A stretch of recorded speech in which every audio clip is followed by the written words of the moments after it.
What's going on, guys? I hope you're doing well. My name is Niclas Huschenbeth, and that's why I need to change this real quick. And then we are ready to roll. And let me mute this, and looking good. So we're gonna continue where paper left off with the Banterthon. It's the last day, day number 4. Hold on, what's happening here? Oh yeah, it's looking good, so I just need to accept a challenge. And let me do this. And then should be all good. Yeah, looking good, looking great. I just need to change the board settings. I know people like to play with the metallic board, but I prefer the classic variation here. Awesome. I think we're ready. Let's go.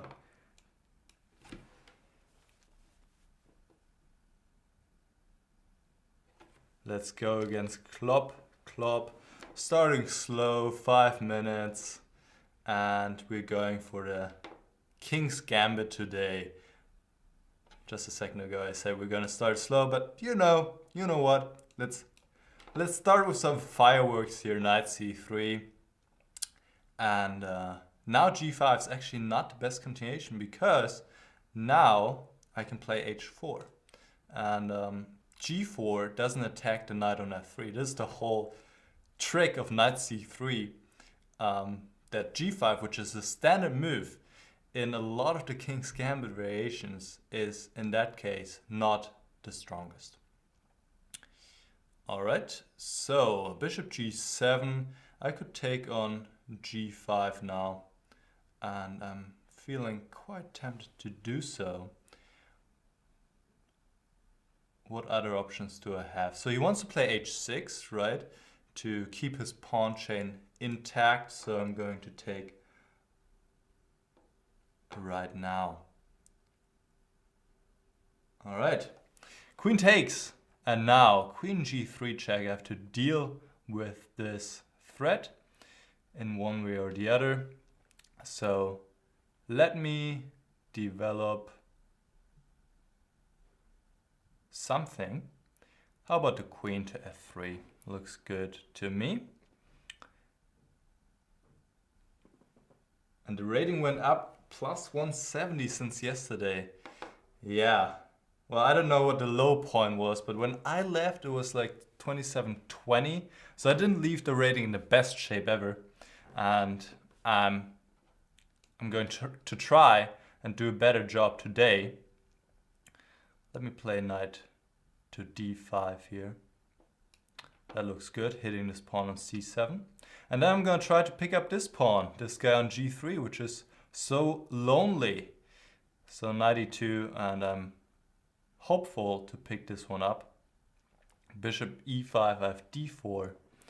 And if c6 now, well, then I can just take the bishop on e5. And if bishop d6, bishop g5 is another move, which is tempting, but it seems there's nothing wrong to just take this and take this. Yeah, so the rating was down 170, and then Jan and Pepe, they're just machines. Let's be honest, they're just incredible, both of them. Especially considering that they play throughout the night. I mean, Jan, I think, started at 10 and played again till, I don't know, till 6? I'm not sure. And Pepe also starting at 6 is not easy. I mean, let's be honest. I'm the lucky guy here, starting at a human time, right? At 10 a.m. in Germany. So I am I'm lucky to not have to play overnight or anything like that. All right, let's focus on the game. It has developed quite nicely for me. I haven't won this pawn on g3, but I have a beautiful bishop on f6, and I'm gonna grab this one on h7 now and win back the pawn. Actually, I won back the pawn already, if I'm not mistaken. Yes, now I'm up a pawn, in fact, and I'm going to bring the knight to c3. And then I want to bring another knight to b5. And once again, have some ideas here to go to c7, go to d6. Obviously, these dark squares are pretty weak. Knight c5, and now I want to go knight b5. And let's see what happens here. How is he going to deal with the threat of knight c7? He goes back. Yes. One thing. Now bishop d3. People tell me that it's day 3, not 4. Huh? People, that it's day 3, not 4. Oh, it's day 3? Okay, Yeah. I'll change this real quick. Right. No problem. Choose. So I thought today was day number 4. And in the meantime, I'm seeing there's a checkmate. But it seems it's day number 3. I thought we started on Monday. Monday, Tuesday, Wednesday, Thursday. Oh well. Anyways, changed it to day 3. And I won my first game, which I'm very happy about. So, what to say about this game? Like I said, in the opening, here already g5 is not the best way to go because after h4, the black pawn structure on the king side is going to be broken, and sooner or later I will pick up the pawn that I sacrificed.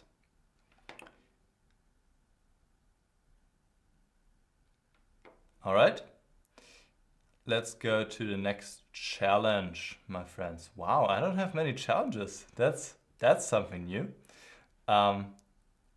But that makes it easy, right? Not too many people to choose from.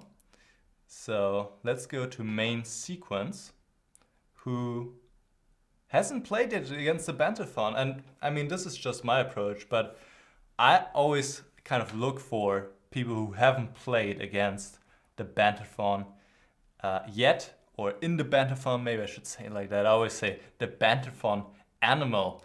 I kind of like that name because really the Banterthon has a lot of heads, right?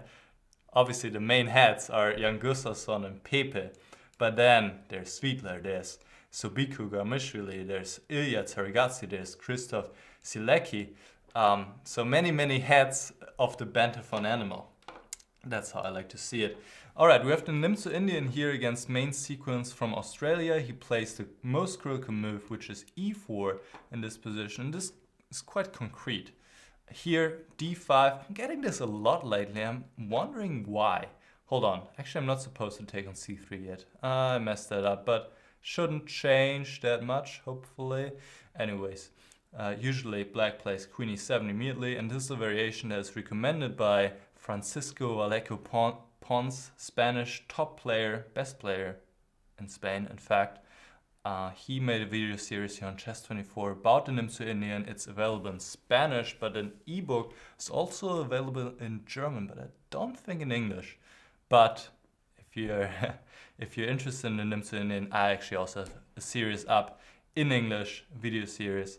So if you would like to, you can check that out. All right.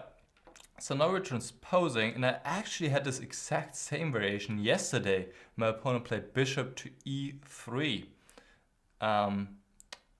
While the main move in this position is knight f3, now d6.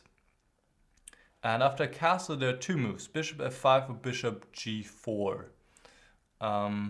Let me go with the kind of more aggressive bishop f5. Point being, of course, that after queen takes f5, this queen takes e2.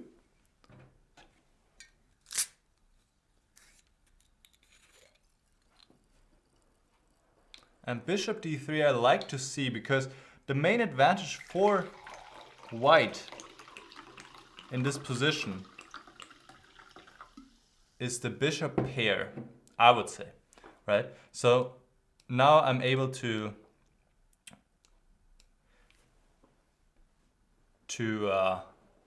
exchange one bishop, obviously, and I'm also going to try and exchange queens. Because with every exchange, I'm going to kind of alleviate some pressure. And in the end game, I have this slight, tiny advantage that I can play against those weak pawns, right? This is white's only disadvantage in the position, that he has this these double pawns on the c file. On the other hand, the advantage for white is he has more space. So the common principle or common rule of thumb is that if you have less space, then you want to exchange some pieces so you're not that cramped in, right? Makes a lot of sense. So vice versa, if you have more space, oftentimes, of course every rule has its exceptions, but oftentimes you want to avoid exchanging pieces, right? Because you have more space to maneuver, so you don't mind having a lot of pieces on the board.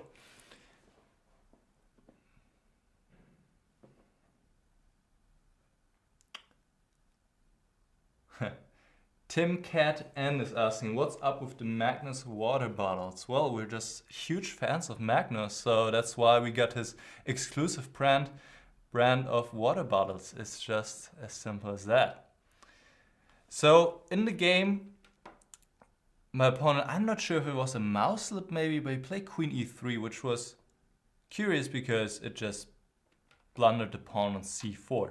And now I could even take this pawn on D5 as well, but I'll keep it cool, play knight BD7 for now. This pawn is not going anywhere and I think I can just pick it up later. Or, you know, sometimes it's just important to finish development. Probably I could have taken on D5, but yeah, probably I should have taken on D5. Well, maybe Queen D3 then. Yeah, it's not that clear actually. I'm happy with the move I chose.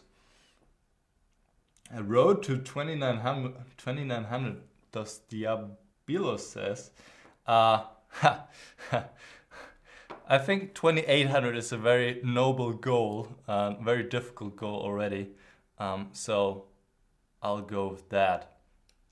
All right, let me attack this queen on E3.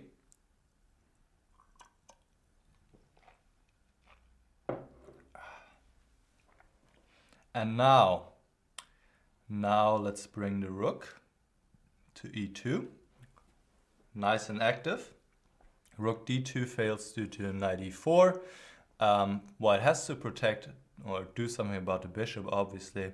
Knight D2 maybe is almost the only choice. Well, that's not quite true. But yeah, it's difficult to suggest any sensible move here for my opponent, really. Up a pawn, my pieces are active, very difficult. Queen all the way back to C1, and I'm just gonna double rooks. Never a bad thing. Take control of the E-file, double the rooks, and A4, and let's amp up the pressure here. Knight G4, hitting the pawn on F2.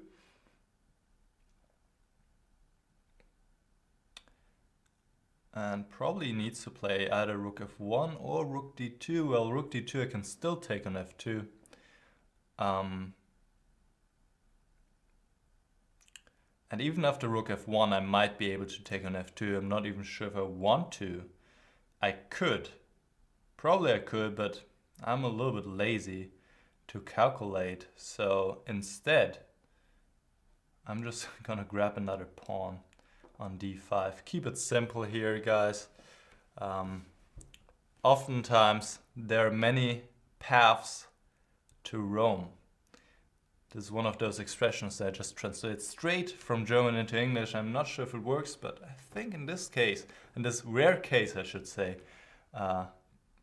both expressions exist in German and in English. Alright, H3, I will retreat to E5.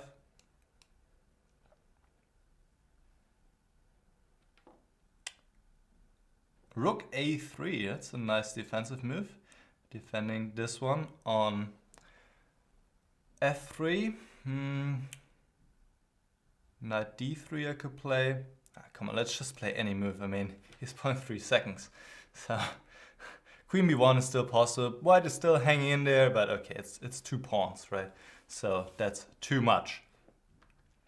So I think where it really went wrong in this game for my opponent was when he played queen e3. I'm not sure if that was intended. Maybe my opponent wanted to take on e4, and this should be still about equal, I would say. I mean, maybe a little bit more pleasant for black, but it's kind of difficult to really take advantage of these double pawns on the c file.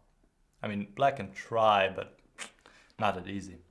All right, let's go to the next challenge. And let's play a little bit of a quicker game. Actually, how about that, guys? I noticed yesterday, I played 5 hours yesterday. I noticed 5 minutes is a little bit too long for me. 3 minutes is a little bit too quick for me because I like to talk and just, it's too hectic, okay? And I lost some games because I just was too slow. So how about that? Send me some challenges either for 3+1 or 4+0. All you guys that are your premium members, you probably know that you can send customized challenges. So let me see, can I show this real quick? What options do I have here? No, this is not right. General, no. Anyways, so what you do is you go to the challenge box, and then you click on the bottom right, you click on go to advanced options, and then you can set the time for both players. And there you can set it to 4 minutes. So, or maybe 4+2. 4+2 would be also fine, I think. Even though 4+2 is also pretty long. But I would rather play those challenges because, well, 5 minutes is just a little bit too long, and also it doesn't allow me to get to many of you guys. So, that being said, I see already some people are following my words here. I like it. And I'll pick Sliv from France. And we're going to play a 3+1 game. It's nice because you get these extra 1 second every move, right? So you cannot really be flagged. I mean, if you're fast enough, obviously, you're not going to be flagged. And that's nice. I like that. All right, so we have the perk defense, or rather the Tiger's Modern here. Plays a6 and b5. And I haven't looked at this in a while, but I think e5 is the way to go here. And there's this line with the sacrifice, exchange sacrifice for black. I'm not quite sure when. I think something with c5 here could be. I don't quite remember how it went. Anyways.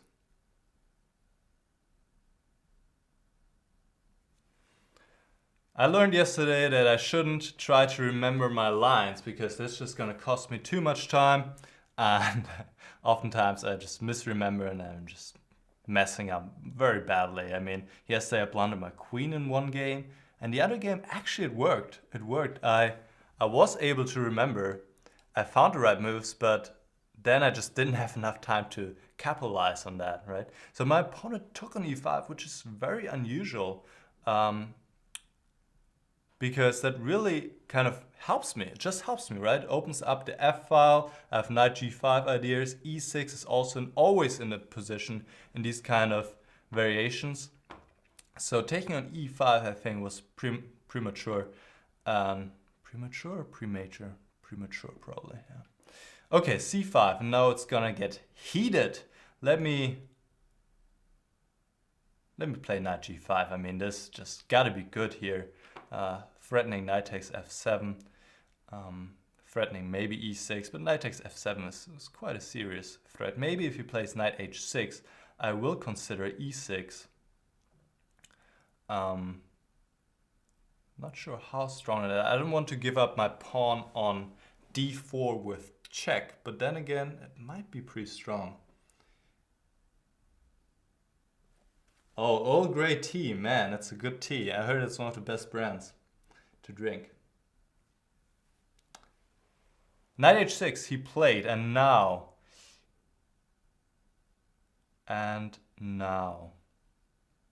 I'm not too confident about giving up this pawn on d4 with check. What other options do I have?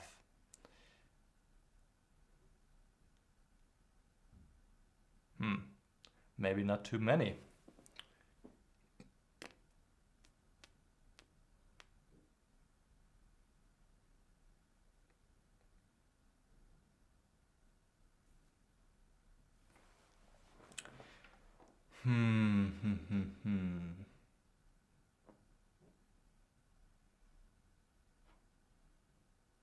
How about knight e4? So I didn't like e6, bishop takes d4, check, king h1, just simply knight f6, and I didn't really see a way to continue my attack. Because then e takes f7, knight takes f7, knight e6. It looks strong, but it looks like black's holding everything together. Queen d6 might be still good, but I just wasn't sure. What I like here is that after knight e4, for once I threaten to consolidate my position with c3. For the other, if black takes with the pawn, it's a different story. The bishop is not on d4, it's a pawn on d4, and then I'll play e6. And I was thinking this is a very different story. And in fact it is, because in all those variations then, if my knight ends up on e6, I'm going to threaten the bishop on g7 as well. So he castles. And now, like I said, I think I'm just going to play c3. Just to stabilize this a little bit. And we will always keep this e6 idea in mind, right? It's always in the position, and we might do this later. Bishop c2 is a move I'm quite happy to see, because black's counterplay happens in the center, right? I have the space advantage here. I'm having pressure against the king side, and let's see what's going on now. I could play knight e6, it looks very tempting. So black wants to create counterplay in the center. With c4, he blocks the center, closes the position, and that just helps me tremendously. So now, knight e6, let's just bring... I could take on f8, of course, but we are not greedy. The knight is beautiful on e6. Let's just play this move, threaten knight takes g7, followed by knight e6, and making his life hard. Okay, and now I'm just gonna grab this one. He could have played king f7 maybe and take on e6, but okay, let's be real. That wouldn't have saved him for a long time, and I think it's time to keep sacrificing stuff here. He's going for the checkmate. He's going for the checkmate, but I can't allow that. Queen g4, gonna defend, and his time ran out. Yeah, interesting game. Like I said during the game, I think d takes e5 was not necessary at this point. This is always something black can do later, and usually black players never do this. I mean, you could just play bishop b7 here if you want to. There's no need to take an e5.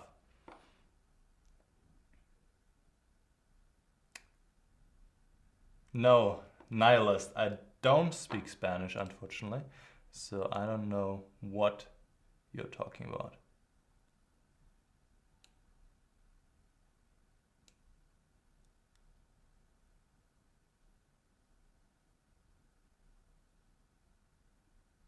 All right, let's play a 4-minute game. I've never done that, so Ranjit. We played yesterday, in fact. I remember Ranjit, I remember you. We played yesterday, but I've never played a 4-minute game, maybe ever on Chess24, I think. So this is something new.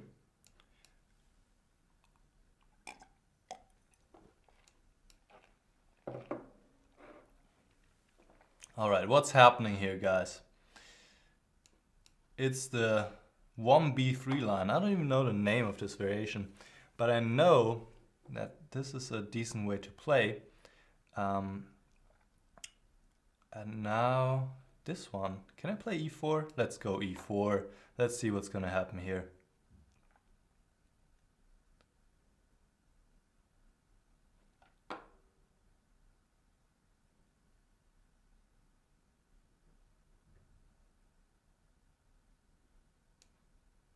This is just freestyle chess, right? I mean, just freestyle. Interesting. I threatened knight b4, by the way, to come to d3.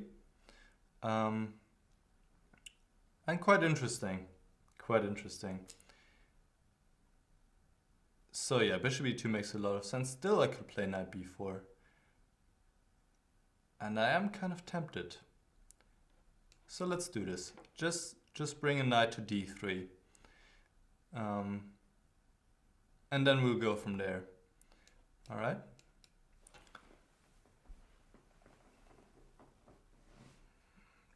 Of course, I've spent a lot of time now moving my knights around.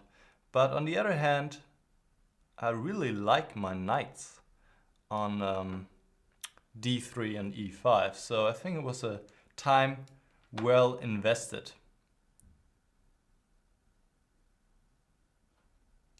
Okay, let's castle, finish up development. Knight c4, I'll take this one. And let's bring the queen over here and threaten a checkmate. h3, I mean, my friend, this is tempting me. This is tempting me, and I'm not even thinking about this too much. It just feels right to take on h3. Yesterday, actually, that kind of backfired when I sacrificed without checking too much, and then my opponent had this one defensive move, and I could just resign on the spot, right? So, gotta be careful, but here, this is looking great. I think I can take on g2 as well. Threaten queen h2. Or queen bishop g4 would have been also really strong, but this is also looking good. f4 is the only move. And now I can just take, right? I'll just take, renew my threat queen h2, and I don't think there's anything white can do. We're gonna pre-move. Are we gonna pre-move bishop? King takes maybe, or king h8. If he takes on h7. But this is, oh, hold on, this is not checkmate yet. Not yet. Hold on. Okay. I missed this kind of, that he can still play this, but this is just, it's gotta be over here, right? Yeah, I see the winning variation. I've spotted it.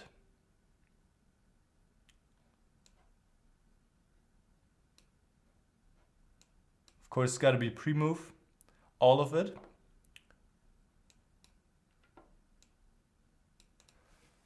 No checkmate though.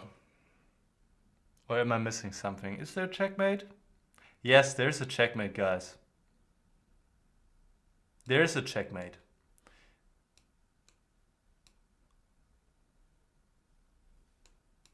There we go. If you see a good move, look for something better. That's the rule of thumb. And here, instead of taking the queen on d1, I spotted a checkmate after all, and I'm very happy about it, as you can tell.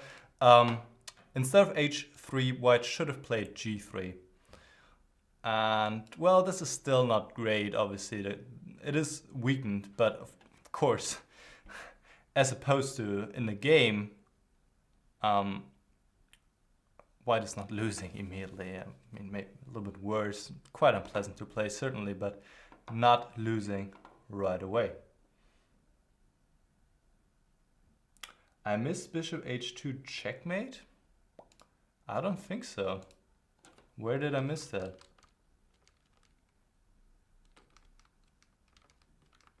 Now, bishop h2 here is not checkmate because this one is hanging.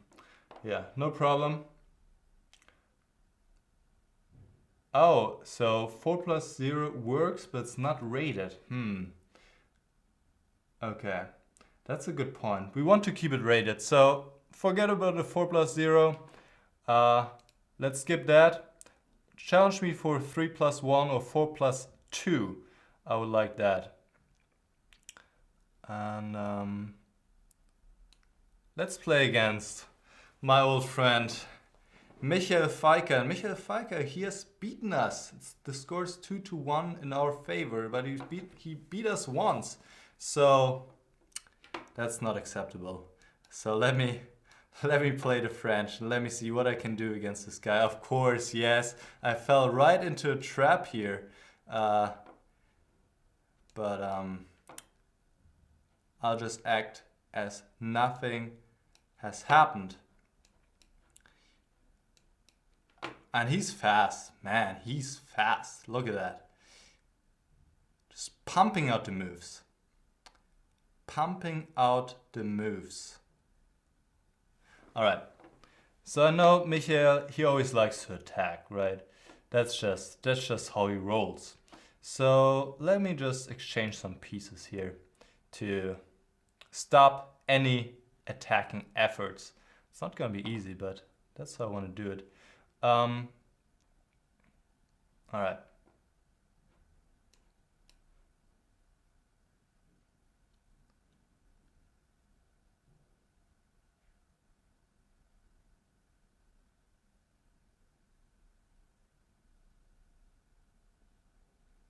He only knows one goal, just to attack as as strongly as possible and sacrifice everything along the way and then give checkmate somehow, right? But so that's just what I have to watch out for, and then I should be fine. Okay, so I defended against this checkmate. Of course, I'm not gonna take on g5. This would be completely suicide. But then again, what is he threatening right now? So let me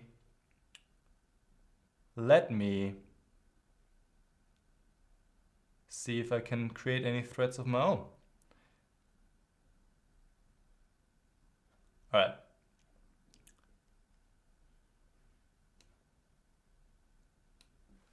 I think it's time to bring the queen over and see what business is going on here on the queen side, my friends. While he's not doing anything here, obviously. I don't even know how he's going to continue his attack. I mean, seriously. So I'm ready to swing my queen over and then he will beg for mercy, hopefully. All right, let's focus before I talk too much nonsense. Looks like I have to retreat, unfortunately. But this was a weakness I provoked, so I'm not too unhappy. He takes. What does he have in mind now? What does he have in mind? Taking on d5, but that doesn't help him. I mean, there's a double attack on knight and pawn.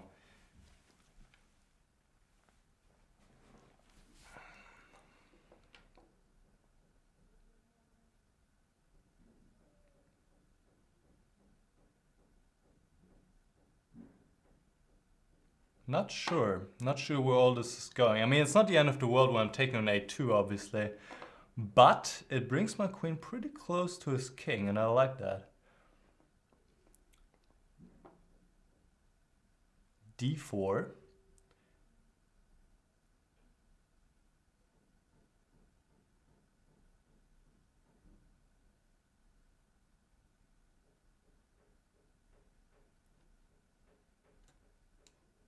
All right, I think it's time to sacrifice some stuff. Knight takes c3, and we're gonna see where we're going with this. But I like it, I think. Do I like it? How much do I like it? No, I think I like it. Actually, maybe this was a little bit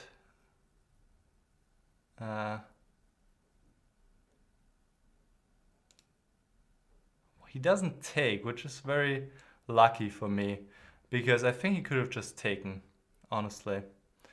I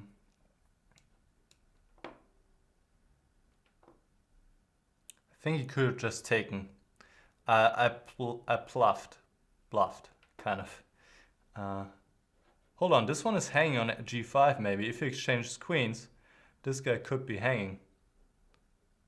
So queen a3 I might just take. So he has to play queen b3. What is he thinking about? I mean, yeah, queen b3. And now, let me kick this one out. This is annoying me. I want to bring out my bishop. How about, should I take on g5? Should I take, guys? What do you guys think? Maybe that would be too much. I'll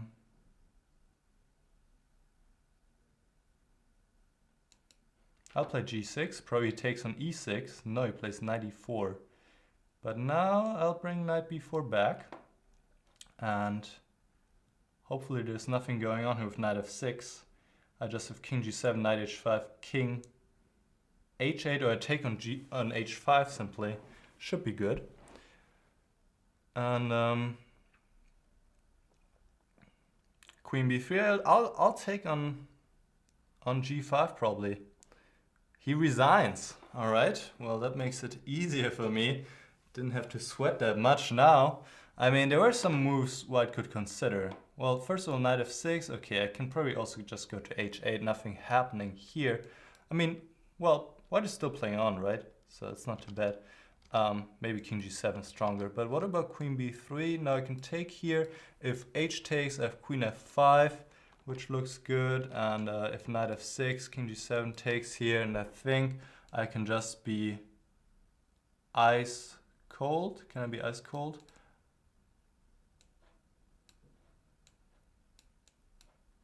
Yeah, I mean, this should be good for me too, right? All right, and people are telling me I shouldn't take the knight. I did not. It was looked a little bit too risky, so I did not take the knight. All right, let's go to this game against Cassiopeia. Cassiopeia hasn't played against the Banterthon yet. That's great. Here we go, 4+2. Like I said in the previously, please challenge me to 3+1 and 4+2. That's a little bit quicker than 5 minutes, so I like that better. I mean, 4+2 is quicker, obviously. 3+1, 2, but much quicker. But I like those time modes a little bit better. All right, so what do we have here? The Sveshnikov. And I think you can just take on f6. Usually people play a6 first to get rid of this knight. So now it looks like already black has a problem because those knights are annoying to say the least. Knight c7 is a threat. So queen a5, and here I might have, do I have b4? No, b4, knight takes b4, queen d2, knight takes c2. So let's just play it cool. Play c3.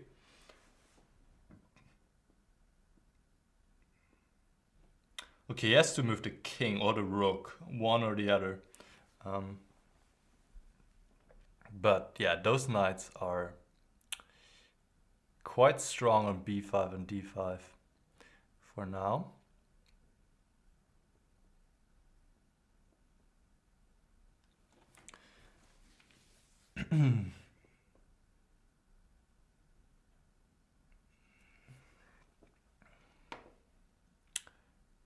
Castle, yeah, that's what I kind of expected. I could take on e7, take on d6. This looks pretty good. Guys, that looks pretty good. I'll just go with this, follow my intuition here. Take with the queen on d6, hit f6, hit the knight on e7. I like that.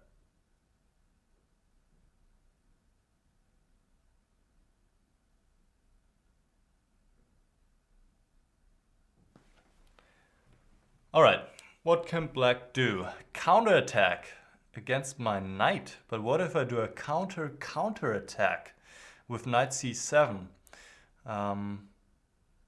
Looks pretty good. Knight c7 looks pretty good.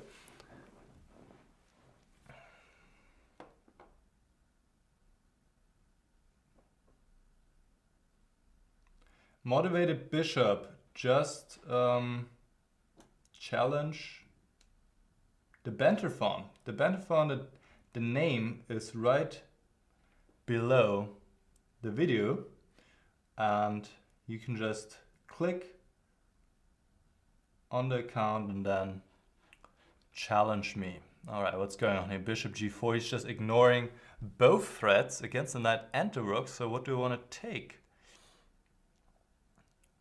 Is there any trick? Knight takes 8, rook d8, queen takes e7, queen takes a2. Well, the rook is hanging on d8 with check, so I'll just grab this one. And that seems to be a whole rook here.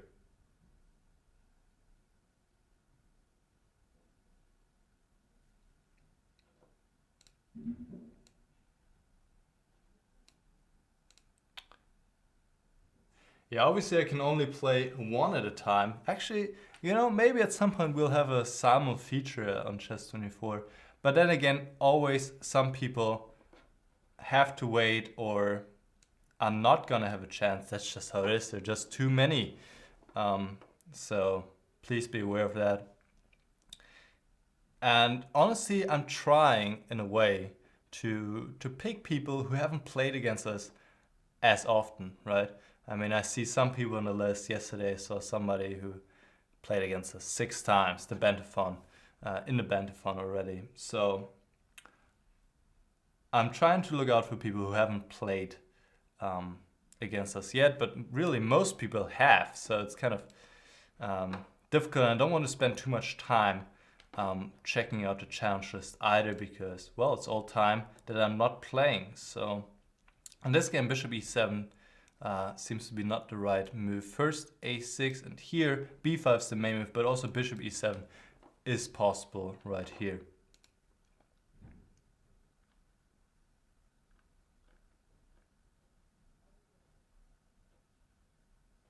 All right, I see somebody else who hasn't played in the Banterthon yet, and this is obviously becoming more and more rare, because this has been going on for how long now? Long. I think we started Monday night, so it's been over 72 hours. I think so. Anyway, let's focus on the game, and we see the Ruy Lopez exchange variation. We're gonna go for the end game. I'm not feeling like, okay. I'm not feeling like doing any crazy stuff here. And hold on, guys. This is not, now I can take. Can I just play knight g5 now? Or bishop g5? Which one should it be? They both look good. I mean, they both look good. But knight g5, there might be knight f4. I can just take, queen takes, and then... So bishop g5, yeah? Because knight g5, there was knight f4, which I didn't like.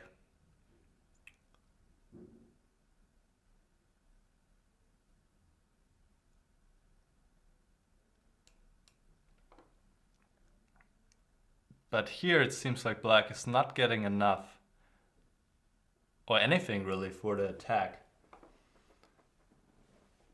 I'm gonna pick up this pawn on g4, like next move, and he's putting in more material, but this just doesn't seem to work out. And I think in this case, black kind of played on autopilot and thought maybe I played a different move, which I didn't. And in this line, black needs to take on f3, I believe. Okay, here I'm up a whole rook. So how am I gonna go about this?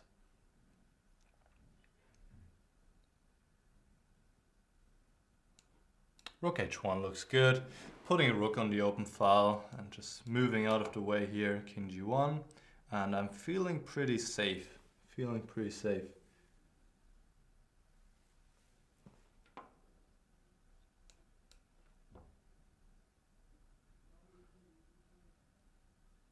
I guess I made a little calculation error. Thanks, check 007 for pointing this out.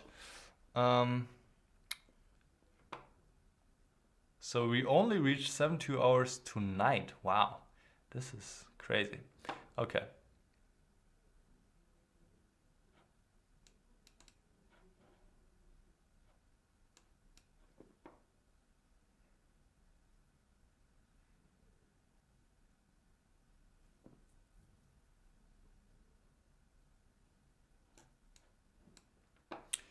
All right, let's see how I'm gonna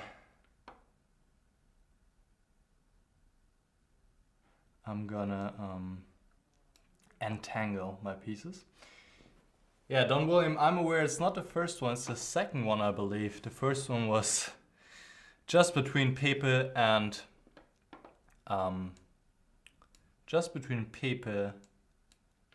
Jan. Both of them shared the load of 72 hours, which is just amazing in my view. In the meantime, let me bring this rook over here. So let's see, bishop g5. I want to exchange some pieces here. It's about time to wrap this up. I mean, I'm up a rook, my friends. This is a whole rook.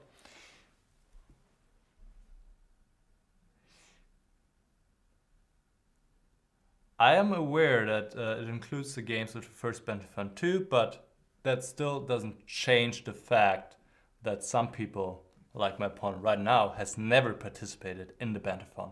And those are some people I'm looking for, and that's what Czech is saying right now as well.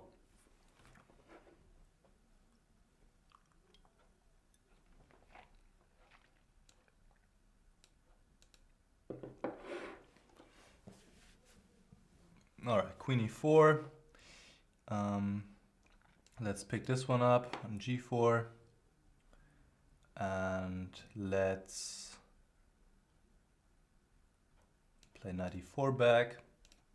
I don't want to take on f6.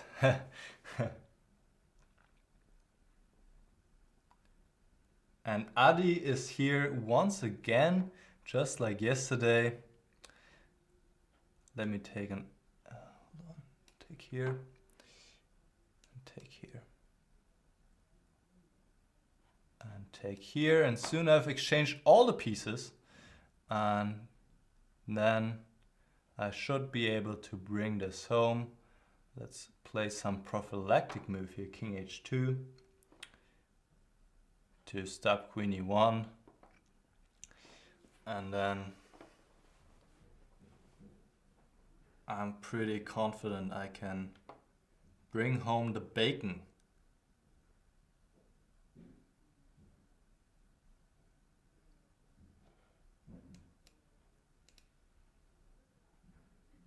And my opponent wishes me a good day, and same to you, King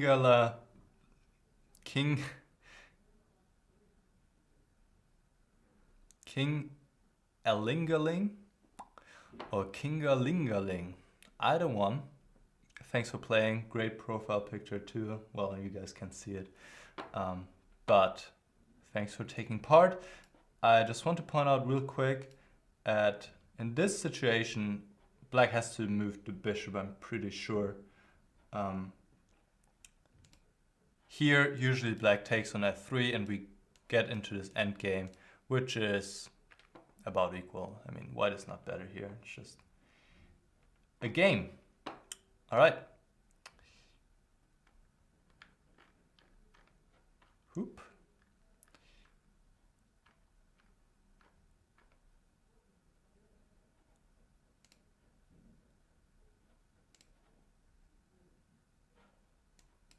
All right. People asked me to play against some stronger players, and here I go. I'm playing against Selig, 182 from Switzerland. So let's see if Selig is here. We're playing 4+2, plenty of time.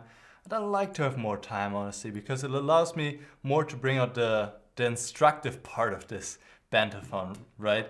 I mean, this is not just about us playing chess here and you guys watching, but this is also about learning something new and about explaining what's going on in my head and sharing my thoughts, and to help you guys also implement that in your own games and maybe pick up some tricks here and there. Looks like Selig is not here, unfortunately. So we have to abort this.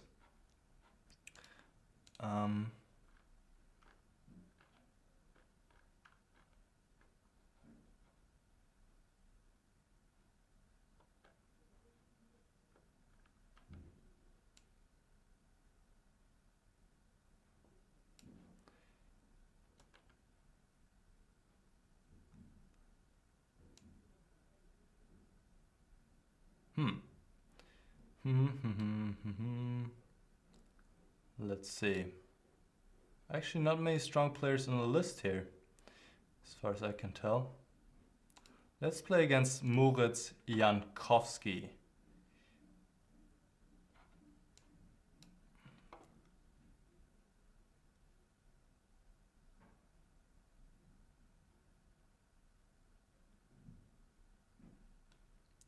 Playing against Moritz Jankowski now, but did I finish my thought just now? Well, all I was saying is that it's good to have more time because that allows me to go more in depth into the plans, into my thoughts.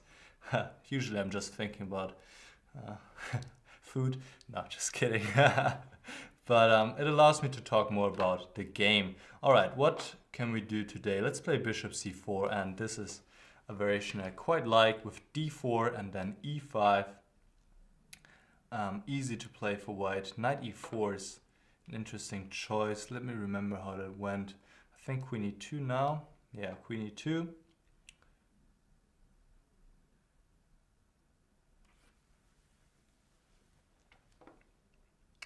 Selig, I just missed you. I'm sorry. But that's just how it goes. And now I think c3 is interesting. Or was it c3 here or castle? Let's just castle. I think c3 was also a move, but then there's d3. Oh, I think it was c3, d3. Anyways, here I think I can play rook. Do I play c3 now? No, I think I just play rook d1. Knight e6. Maybe now c3. Yeah, I think this makes a lot of sense here to play like this. And now I've sacrificed a pawn, but he's pretty crammed in. And now I play knight d5. I mean, he wants to open up with d6, but now if he plays d6, I'll grab the bishop, I take on d6, and I have some immediate play. And at least I have the bishop pairs compensation too, which is nice. Knight a5. All right, let me take on e7, play bishop d5. And it's really about making it difficult for black to develop his pieces. Obviously b6 isn't possible, so probably d6 has to be played. I mean, one way or the other, black has to get out, right? He plays rook to b8, wants to play b6.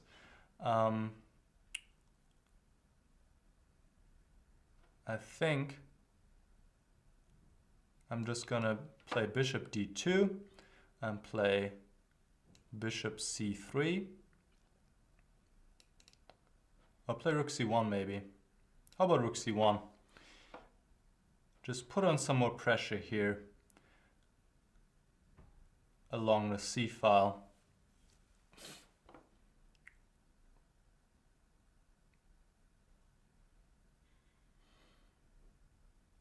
Knight d4.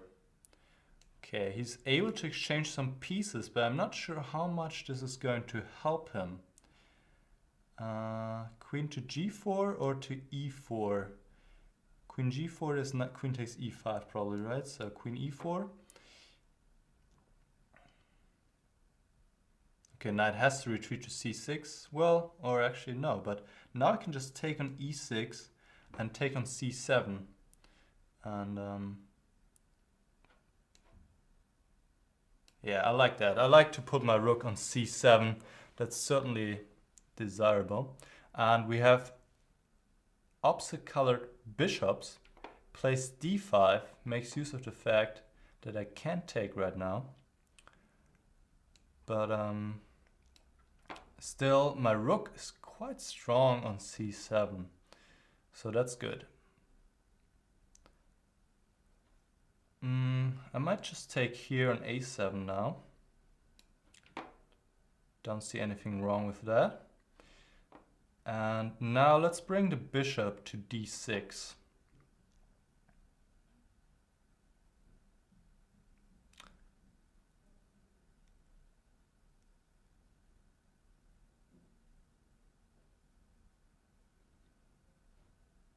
All right, there we go, bishop to d6. But well, I kind of ran into rook a8. Okay, rook d8 is a very cheap trick here, my friend. Threatening rook takes d6. Do you really think I'm gonna miss this? But rook a8 is still in the position, so queen e3, there still might be rook takes d6. No. If rook takes d6, now I take, queen takes d6, queen g3. So he plays f6, but now this is weakening his position considerably. I mean,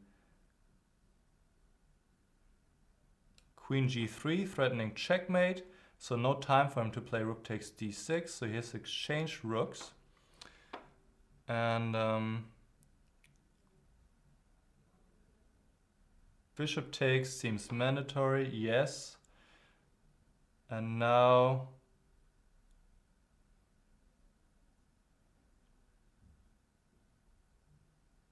I'll just play f4. And I'm up, what? One pawn. Well, one pawn, it's not too bad.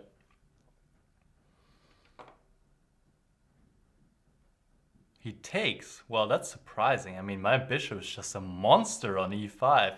He shouldn't have taken here.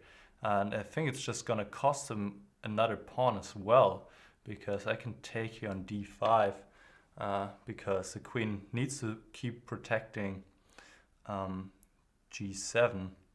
So let's bring the rook back to d2. But I'm up 2 pawns. This bishop is a monster. This is just over, guys. It's just over. So let me just play this slow, improve my position. Oh, now I just, well, blundered this one. That's okay though, because I'm gonna go for checkmate in some way or the other.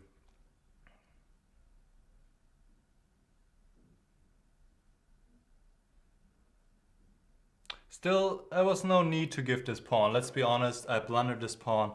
There was no need to just give him. What's going on now? Is he...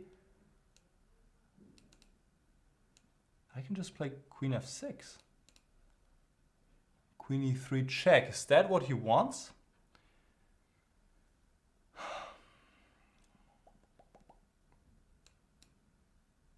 Queen e3 check. I'm gonna go rook f2.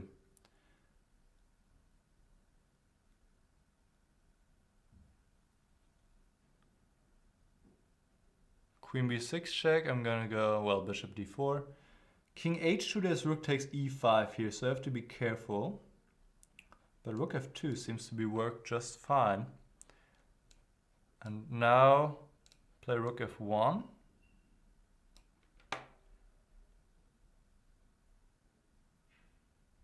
Now I go to h2. Not to h1, my friends, because of queen takes h3. And now I take, and I threaten checkmate again. So that worked out pretty well, I would say.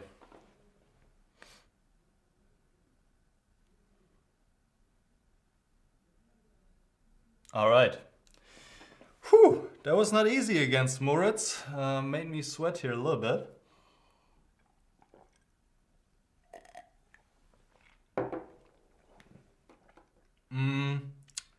Yeah, I think one critical point was obviously, well, I won the pawn, but then here, rook a8 definitely would have brought black back into the game here, taking on a2. I think I'm still better because my rook is strong, c7.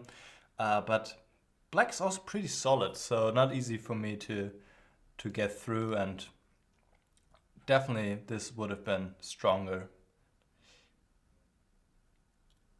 Unless... No. I was thinking bishop a3 to kind of trap the rook on a2, but then queen takes e5. Yeah. I'm not sure if I can do something about the rook here on a2, and probably I can, so no. Alright.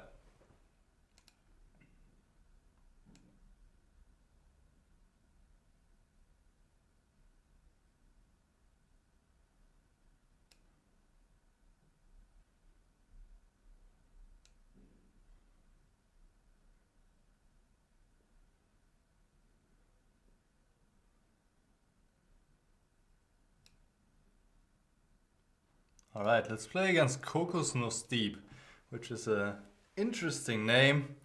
Coconut Thief. And he hasn't played against the Banterthon yet. And by the way, I'm seeing a lot of 5-minute challenges in the challenge list. I'm having a preference here, and well, since I'm playing and I can choose my preferences, right? So I said earlier that I would rather play 4+2 and 3+1. So please challenge me for that. All right, Kokosnuss Deep. What's going on? Close Sicilian. I've had a lot of those yesterday, in fact. Not sure why. A4 is an interesting way to play. To stop b5. But now I think I can just go with d5. I mean, this is one of the advantages because I stopped bishop b5 already. So don't have to worry about that stuff. So I think I can just go d5 here. Looks good to me, at least. All right. Now let's go knight f6. If e5, can I go d4? I would like to, in fact. I think I can. Looks decent. It's a typical answer if your opponent pushes e5, then you can go d4. Plays like this. I'm tempted to just take on e4, but it's a little bit boring. So let's not do that. Let's just play normal chess here, knight c6.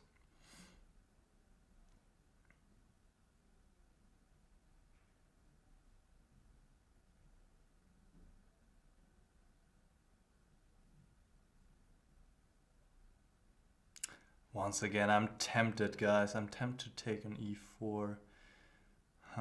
Should I take? Well, it's probably not much anyway.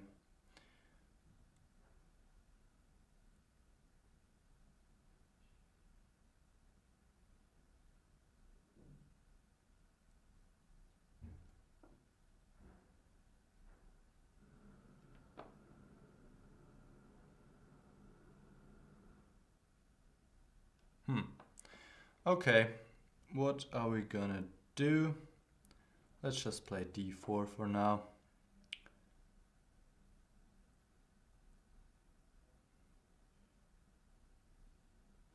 And b6. And bishop b7. And let's see where this is all going here.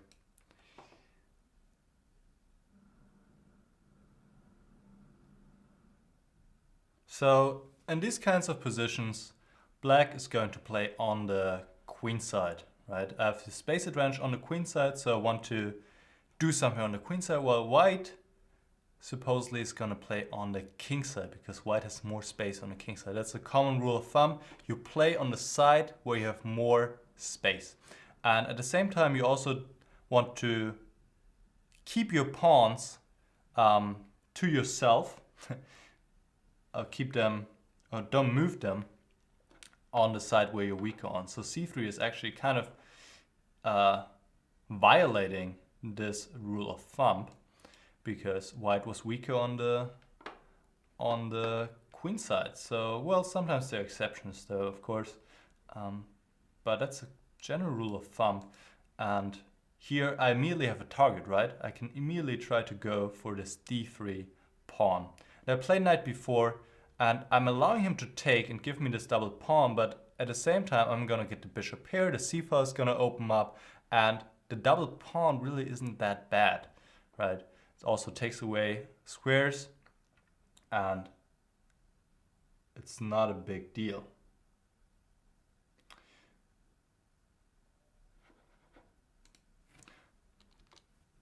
I see check 007 asked a while ago where I'm from exactly. Well, not sure what that means. I'm from Hamburg. I live in Hamburg. And yeah, I really do enjoy Hamburg. What can I say? E5.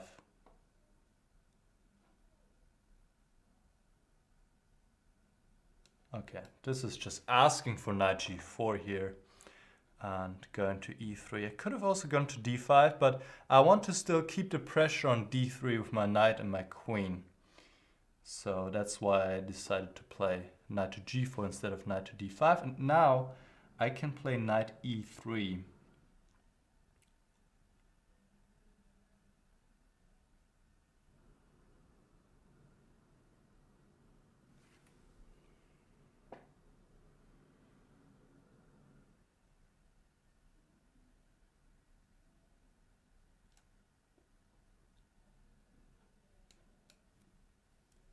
It should be good. Should be good.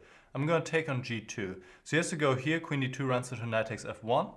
And now I can either take on d3. Queen takes d3 also looks pretty good. But then queen d2 probably, right? So let me take on g2. And if he moves the...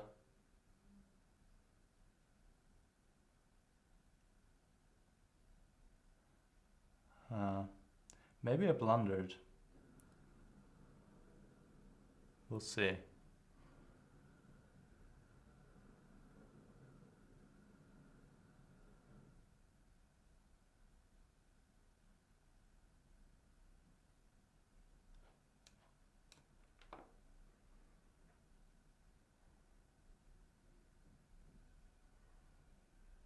Alright, so now I'm hitting the knight on e2.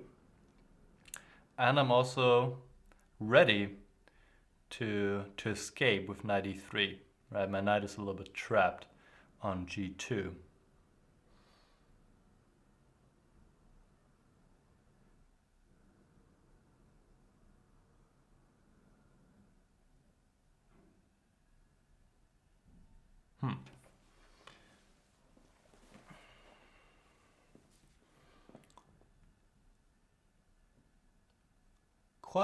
Quite an interesting position, honestly.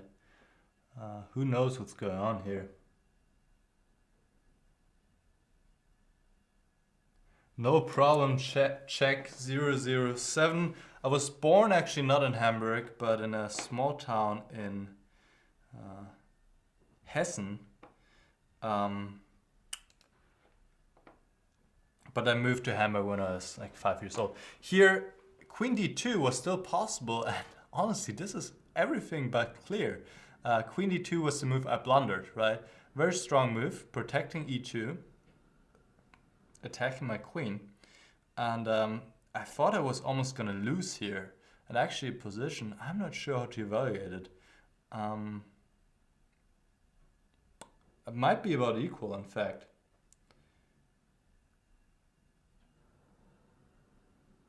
Danger Mao 5 is saying, I thought bishop d2 was better. Let's look at this move. Probably have to give my queen here. And this position, I'm not sure how to evaluate it. Looks quite interesting. I have a bishop, I have bishop rook and pawn for the queen, which is the exact equivalent for a queen. Of course, my knight is awkward, but it doesn't look like white is going to win it anytime soon. I mean, well, queen d7, rook e8 simply.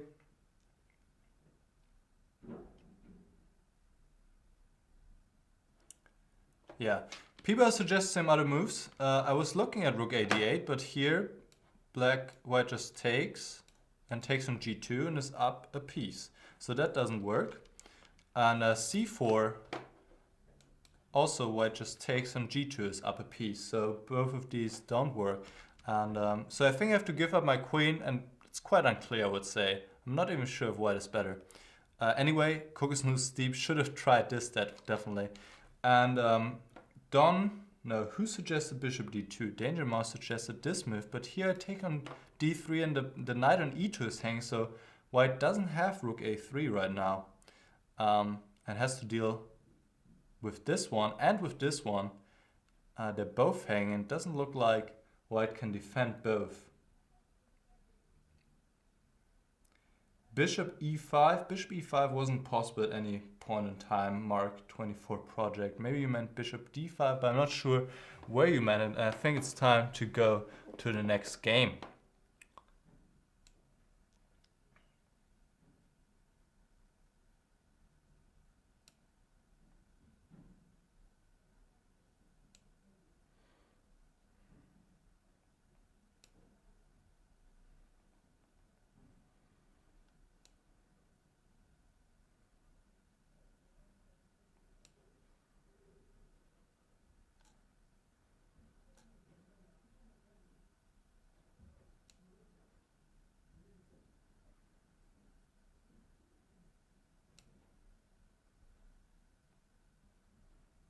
Alright, let's play against Vampire.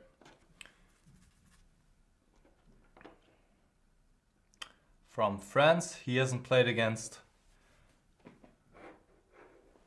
or participated in the Banterthon yet.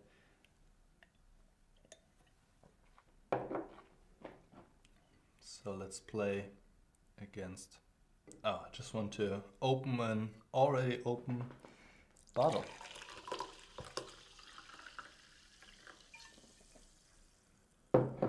Ah, man, it's pretty warm in here, I can tell you that much. Pretty warm in here, and we can't open the window because they constantly have construction going on outside. So, gotta stay hydrated.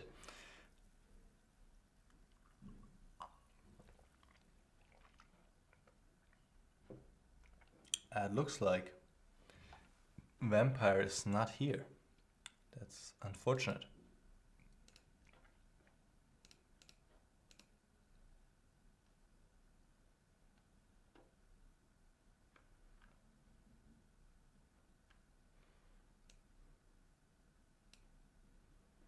Alright, let's play against Katzenpfote, which means cat paw in English. And cat paw is here, ready for first move, e6. Yesterday I ran into some Trompowskys, and you know, with e6 you can just stop that. Wow, and he's playing fast.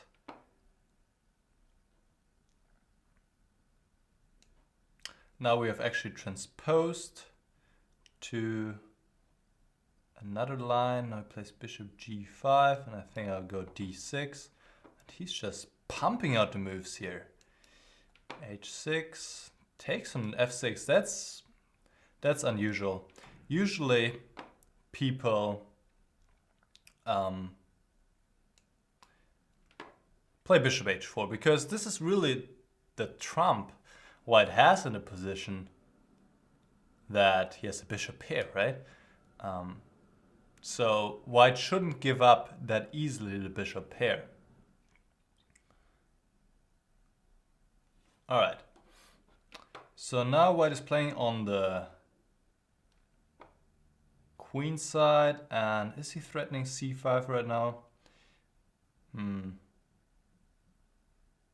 Let me play knight f6 to bring my knight to e4, and then maybe there's some tactics sometimes. Could easily happen. I mean, I don't have a lot of pieces, but 3 pieces kind of being directed against the white king. So sometimes there are some tactics here, and we'll see if this is the case right here, right now.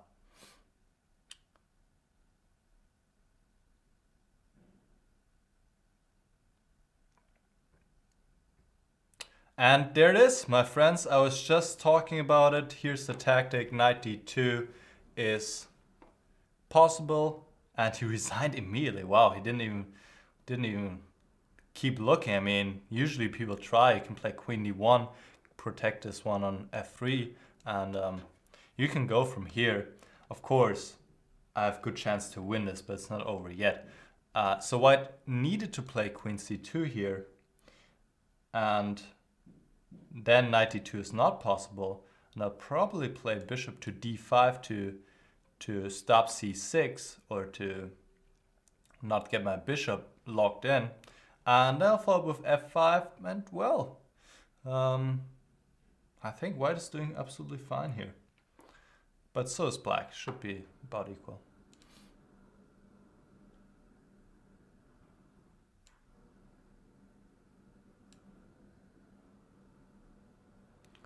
All right, let's play against a big boy here, 2600 player, Thanasis Cerndetakis from Greece.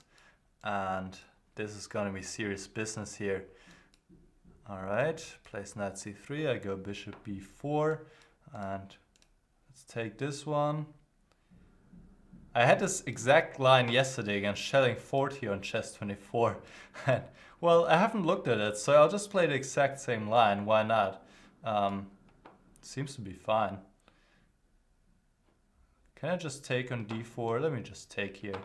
What's happening, guys? Let me just take this one off. And rook d1. And now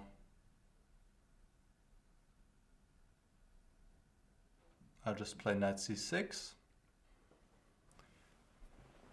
But maybe I should look at this soon, because it looks like people are playing it against me, so I should be a little bit better prepared here how to deal with this. Knight e2.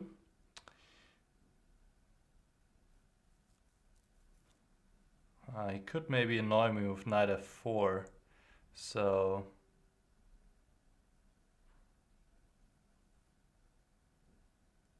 let me play h6.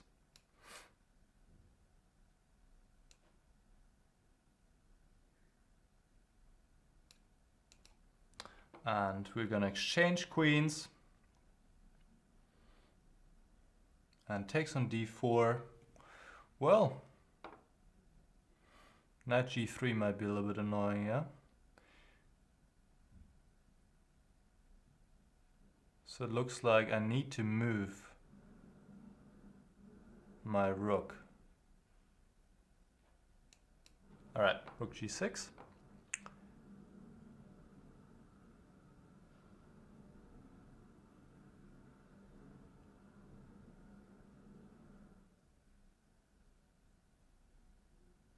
Now white has a choice. Of course, you can put the knight on f4 or g3, puts it on g3. And but this should be about fine for me. I mean, I'm not too concerned. Obviously, at some point there could be a break with d5. But even then, I'm not too worried. And white still needs a few moves to get the king developed and everything. Bishop e2 is threatening bishop h5, so I immediately move my king. Let's play bishop d7.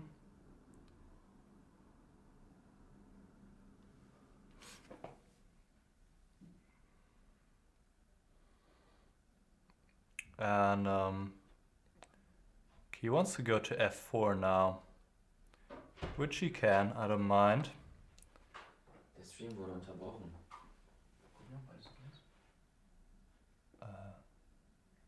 Break? Ich spiele gerade. Ja, Video ist unterbrochen.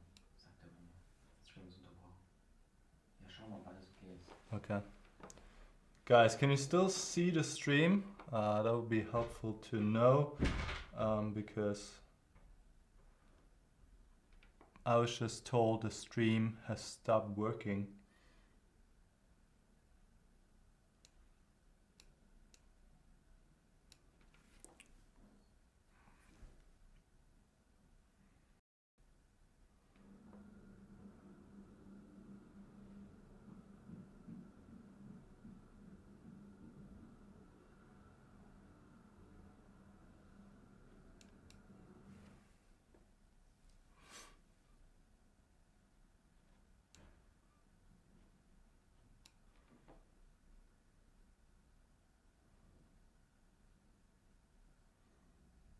Is it back up, guys?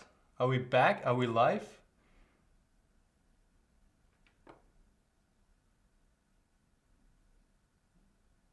I hope we're back. Because, well, just because. Alright. And I have to concentrate on this game. It's getting serious here. He put his rook in on the open file.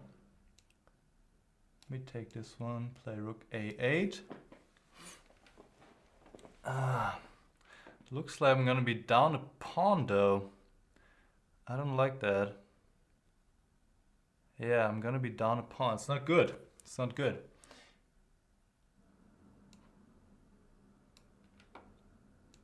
Oh, he didn't take. That's surprising.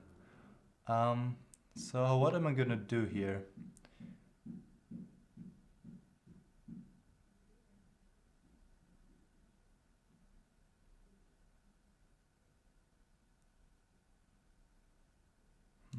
Let's play rook a2 for now.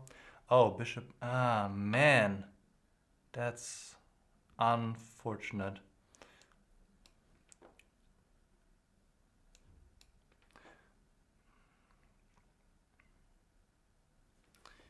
Alright, let's keep fighting. The problem is we're playing with increments, so I can't even flag here. But we'll see what I can do.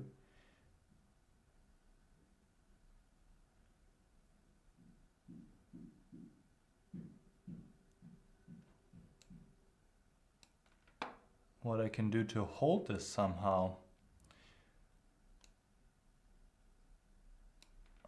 But this will almost need a miracle here to hold this. Right, let's bring the rook back here. King to g7. And play fast and play strong. That's what it's all about. He offers a draw, and guys, of course I'm gonna take this here. We're playing with increment before I'm gonna lose this. But I'm glad that the stream is back up. And I'm gonna use this as my excuse for how this game went wrong. No, just kidding. My opponent played well. And that's all I can say. Here at d5 was a good break. Maybe knight e5. Maybe, yes, knight e5. That should be the way to go, definitely. Knight e5, yeah. Actually, there was a time when the stream went offline and my boss came in and told me, so I think I'm gonna blame it on that. Yeah, here knight e5, d6 check, I'll just move to f6, the pawn is blocked. I have pressure against the pawn on c2. And if white takes, I'll just take back and it's all good. It's all good. And then what happened here was takes, knight takes, and kind of don't have a good square to go with my king. So I went to f7, but he found this nice tactic, knight b6, and then invaded with the rook. I go knight e7. Actually, well, king e6 would be also possible, and then rook takes b7, knight d4. But yeah, this also should be good for white. So here's c4. Yeah, I didn't want to go passive with rook b8. So I played rook d8, but rook d1. Here though, I need to go passive rook b8. Rook a8 was not the way to go. But even this, yeah, this is also, this is not great. But yeah, this is not great either. Yeah, either way. So I hope you guys had this was a good recap of the game that you missed. And let's go to the next game.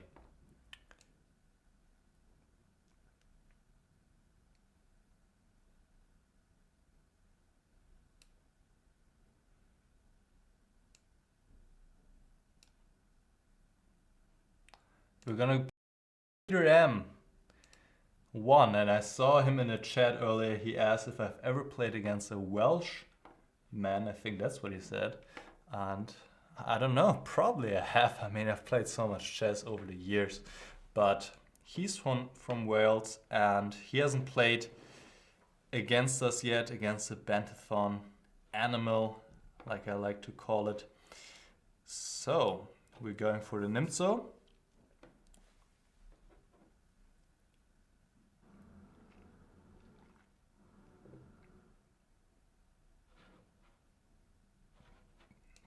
And I'm getting this variation a lot of Queen C2 for some reason. I don't know why. Johnny67 says the stream depends. I don't know what that means, Johnny. I don't know what that means.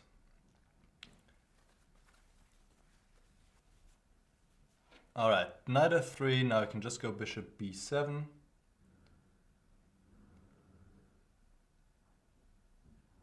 The video was interrupted again.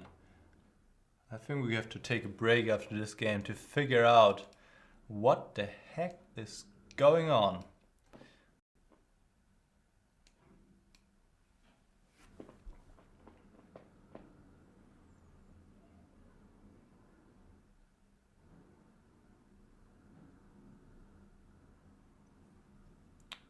It looks like we're back. Yeah, it looks like we're back. I'm sorry guys about the dropping of the frame, so I don't know what is going on. I don't know if we can do anything here to fix it. I'll check with the technical support after this game. But this is of course not desirable and I hope that we can do something about it, but I'm not sure.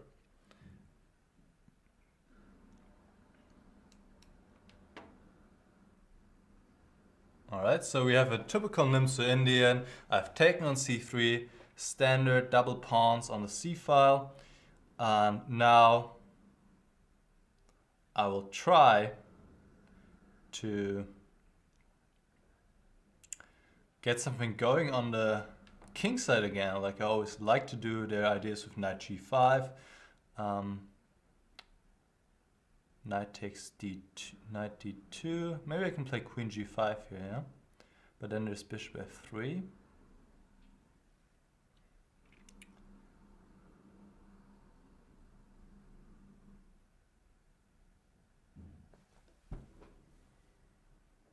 Queen g5, bishop f3 is not getting me anywhere.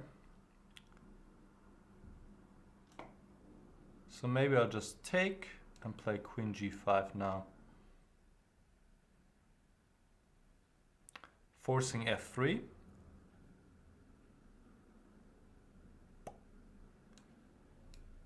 I'm not sure if this was a mouse slip, but well, that happens. Or maybe he just missed a checkmate here. White had to play f3 to stop the checkmate, of course. And here, well, I just continue knight d7, and then we'll see. Maybe at some point I play with e5, in some case even with c5. And it's a game, right? I mean, not much has happened, but my opponent probably either had a mouse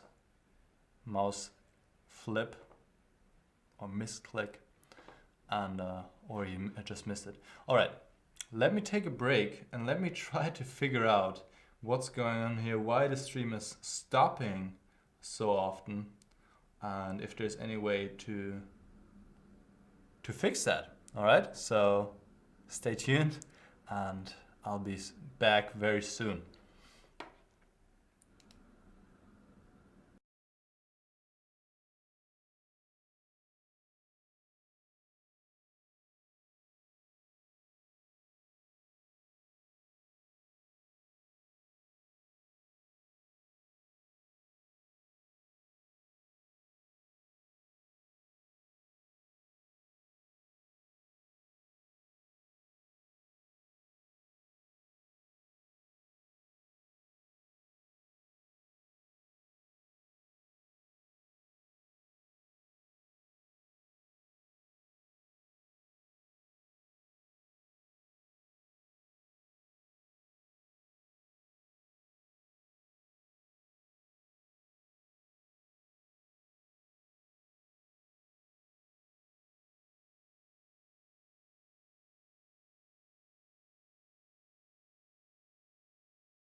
All right, we're back and I have great news. There's nothing we can do to fix it.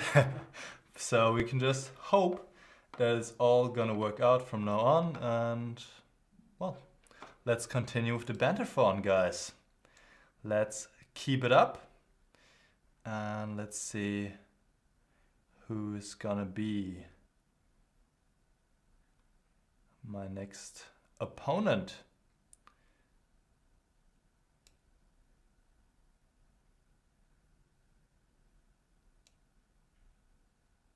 All right. Necromancer.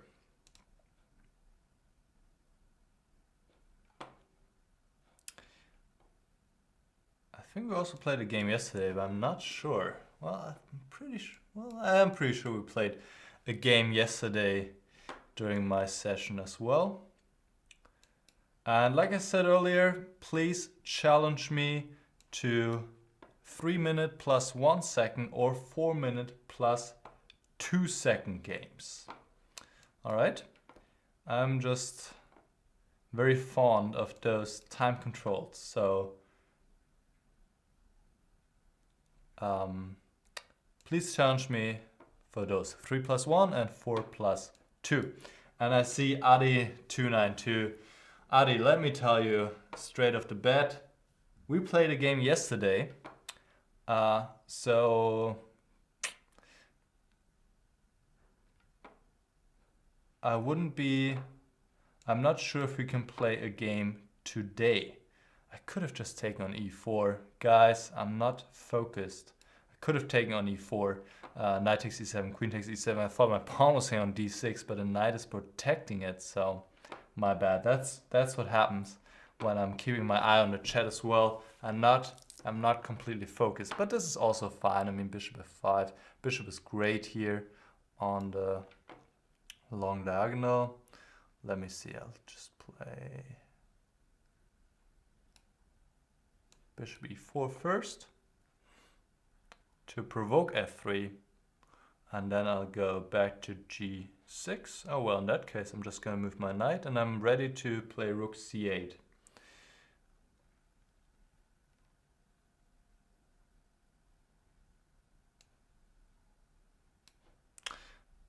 And people are telling me stream has interruptions again. Like I said, there's nothing unfortunately we can do right now. Possibly it's just a problem with the internet connection. I'm not sure. All right, let me play queen c7.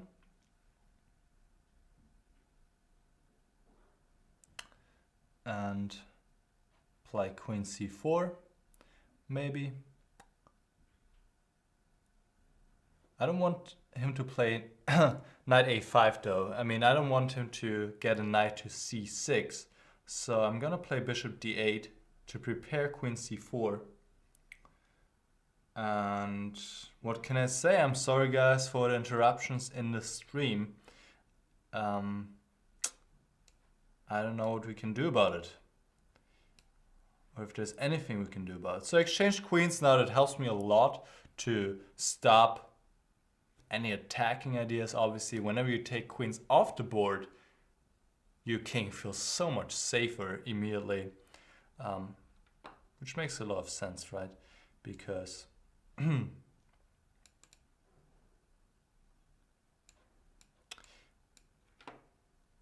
because the queen is the most powerful piece in the game. And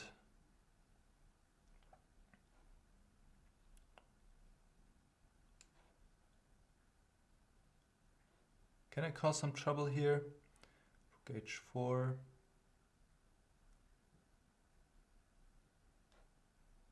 Whatever, let's just play rook h4. The queen is the most powerful piece on the board, so if you take it off the king, it's that much safer. Is this one hanging on d5? No, knight f3. Alright, let me just bring another rook into action here with rook c8. Knight f3, I can just react with rook f4. Hitting the knight.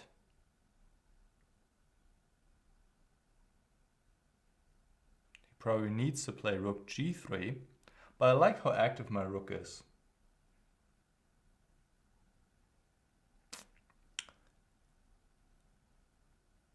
And maybe I can even push e4.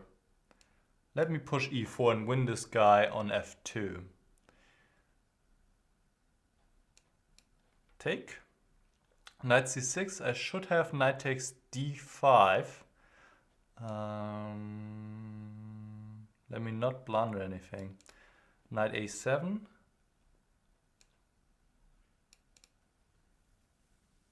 Knight a7, huh?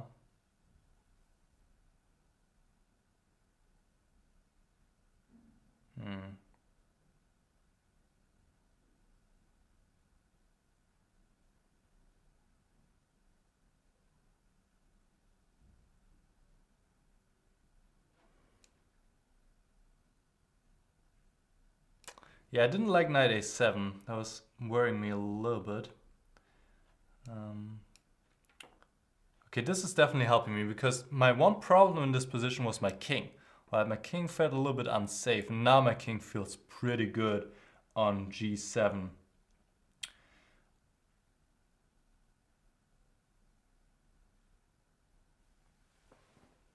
And now this idea is still in the position of knight takes d5. For example, if the rook e3, I could play knight takes d5. And now also knight takes d5 makes a lot of sense because I also have this one, knight c3, or I could take on c2. No, I cannot take on c3. Take on c2, excuse me. I'll just go for knight c3 instead.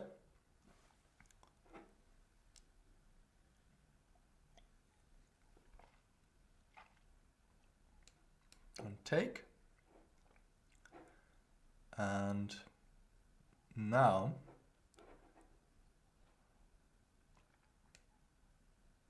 play b4 to get speed up a little bit. But the nice thing is we're playing with increments, so I'm not too worried about anything here, honestly. Oh, this knight is hanging. Oh well. Let's play c2. Take here. Alright, that's it. Yeah, I think it was a decent game for a long time for my opponent. Here he's probably better. Maybe knight d2 is worth considering. Instead, here maybe. Okay. To stop queen c4, right? Which is really a way for me to take off some pressure. All right, let's go to the next game.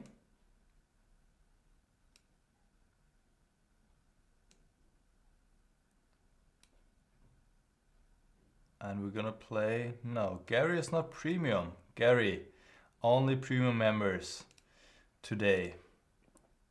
Well, not only today, usually it's just premium members. So if you would like to play a game against me or against Jan Gustafsson or Pepe, you have to be premium member. So you can sign up today. I think it's €10 a month or $10. I don't know. I think it's €10. And you can just try it out. If you don't like it, well, you just cancel it again, right? There's only one thing, and I believe you need to cancel it 2 weeks before the next due date, right? So you need to be aware of that. But, well, just try it out for a month, and then you can decide if you want to keep it or not. So in the meantime, I'm playing against Ditol. And Necromancer, you're very welcome. My pleasure.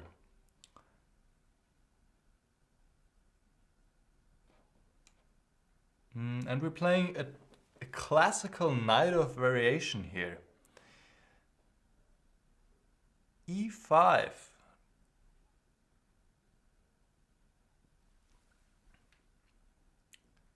e5. I think I'll just go knight f5.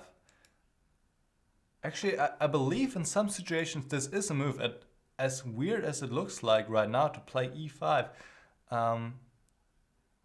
But I know in some cases this is possible, but maybe not here. Maybe not here.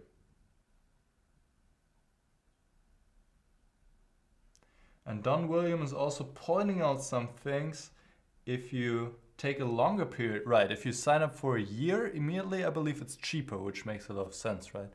But that's up to you, of course. And you even get the Chess24 Cup. I didn't even know that. See, I'm not even up to date there. And Gryffindor's premium worth to try. Appreciate it. That's what we like to hear here at Chess24. And honestly, I believe so too. I mean, okay, let me focus on this game before I go into praising Chess24 too much. I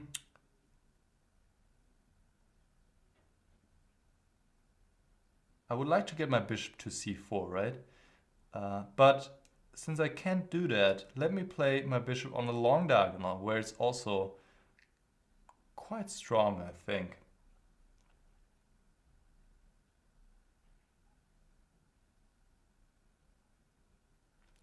But what I meant to say is, if you are premium, you get access to literally everything. All the videos, all the features, and there's so many features, I think some people are not even aware of all the features that we already have on Chess24 and we are continuously developing. So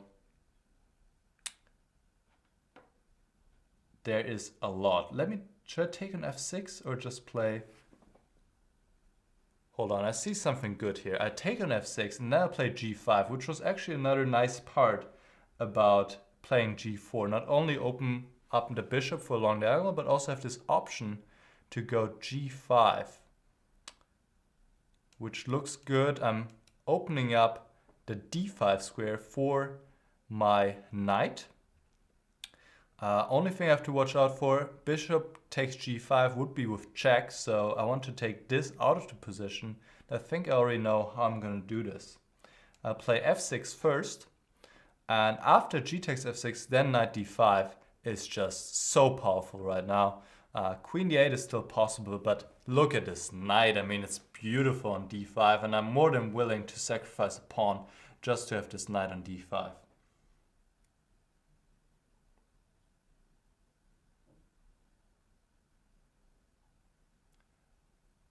Queen c4, that might have been a mouse flip, but in either case, it was already difficult for my opponent.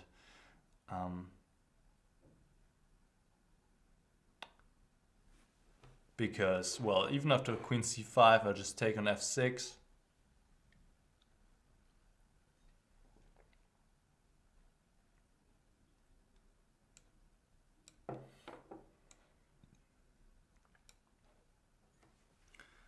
And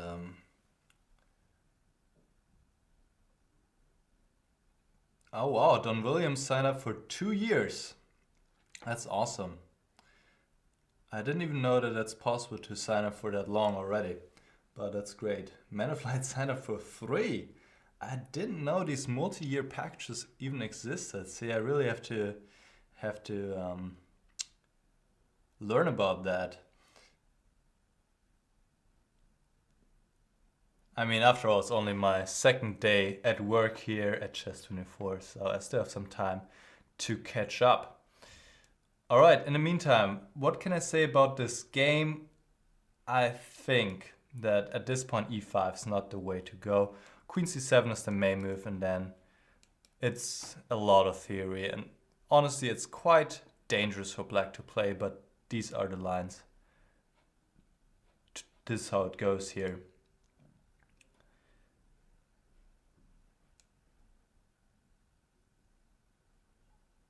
All right.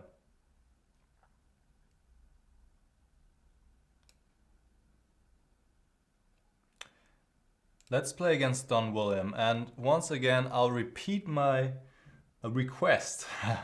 My request for 4+2 and 3+1 games.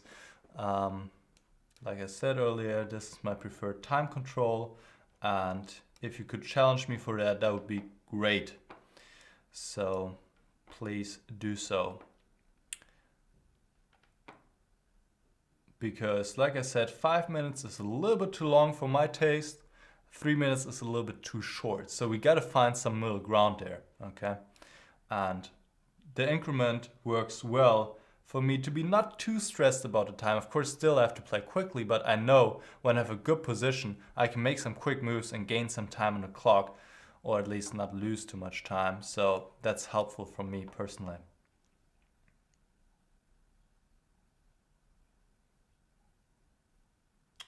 Yeah, people are pointing out I've been with Chess24 since the very beginning. That's true, since the very beginning indeed. Even before Chess24 came online. And but I've always been just an author. I mean, that was great too. So I've recorded a bunch of video series for Chess24, most of them in German, however. But I've not worked like a normal employee in a way, right? On a day-to-day basis for Chess24, and that's what I'm doing.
All right, ladies and gentlemen,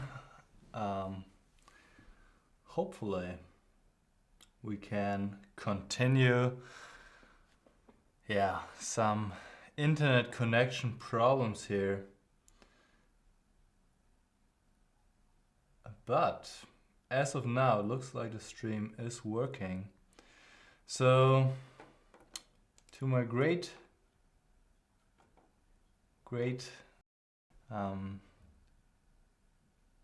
how should I say, disappointment, I lost this game due to, well, disconnection, obviously.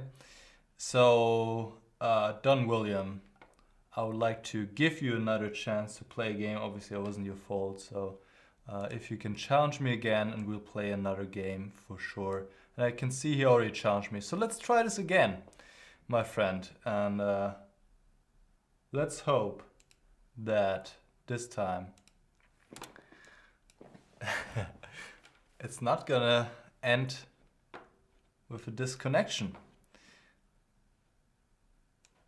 And I mean, if you want to go the exact same line again, that's fine with me, honestly. No, he doesn't want to, unfortunately. He doesn't want to. So we'll play this line then.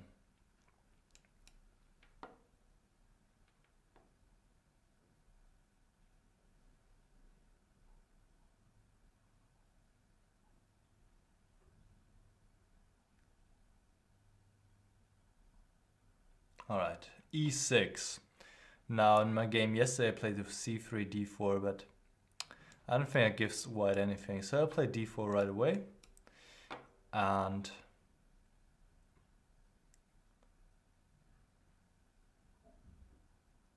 now a6, and we'll do the Maroczy structure here. The Maroczy structure is called, or can be described by the pawns being on e4 and c4. Quite a nice grip for white to have on the center, right? Because it's difficult for black to get the typical breaks in d5 and b5. So that's the idea behind it. Let me play rook c1. He cannot take on c4 because of knight d5. Knight c5. I'll play f3, keeping everything protected. And I'm not sure what this knight is doing on c5. It can be easily a target for maybe tactics, or maybe b4 if I'm feeling a little bit more aggressive. So rook d8.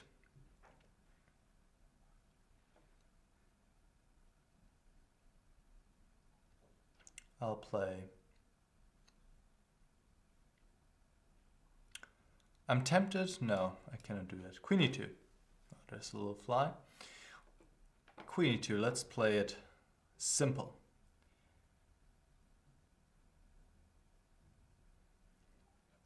And I'm wondering if I can do something in this direction with b4, but I'm not sure what my follow-up would be.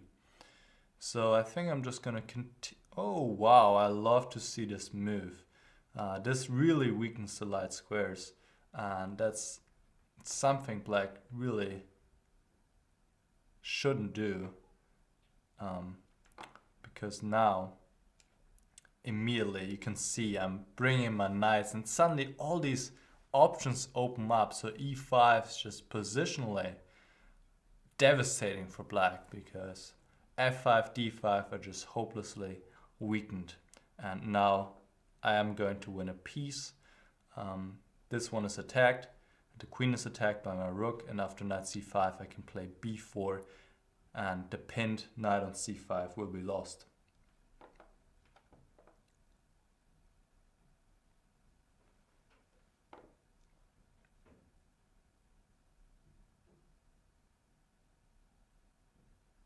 Queen a5, now I can even take on e7 if I want to, and he resigns here. Yeah, so e5, in this kind of structure, that's a move you just never, I mean, unless this wins a piece, right? But otherwise you never want to play this move, okay? So just continue normally, rook c8, and of course white is a little bit more comfortable, but really not a lot has happened. So this is fine for black. All right.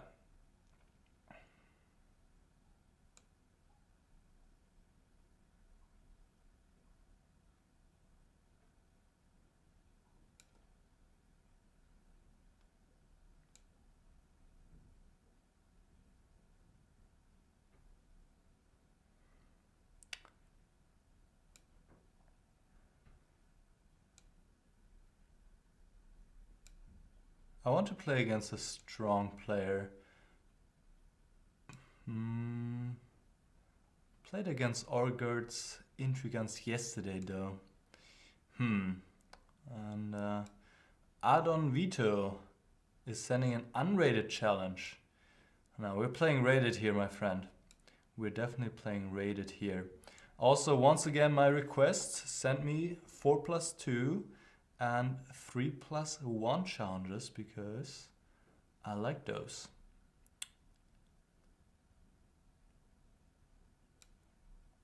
Alright, let's play against Vampire.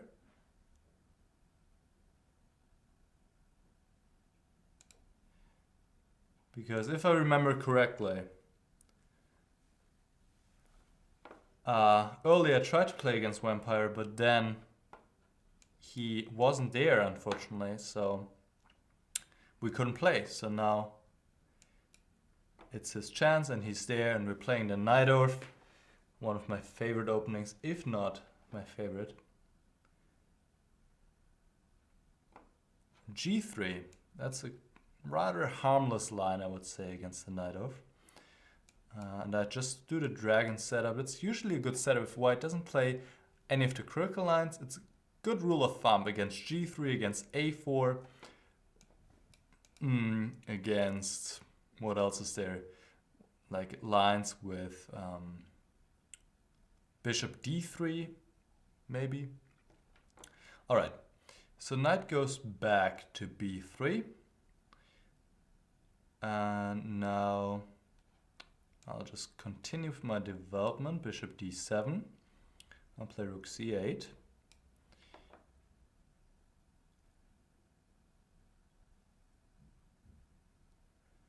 And then white's typical plan is to play knight D5 at some point. And black's typical plan is to be prepared for that, for one. And to maybe bring a knight to C4, and that's what I'm trying to do right now.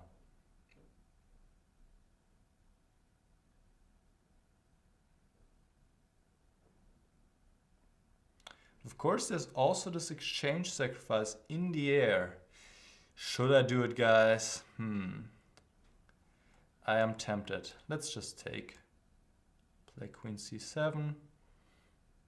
It's a classical exchange sacrifice in the Najdorf. And Black Rook is saying, when he scrolls past your name, your rating is 2300. Black Rook, we also played yesterday already, so I would rather play against people I haven't played before, and I hope that's understandable.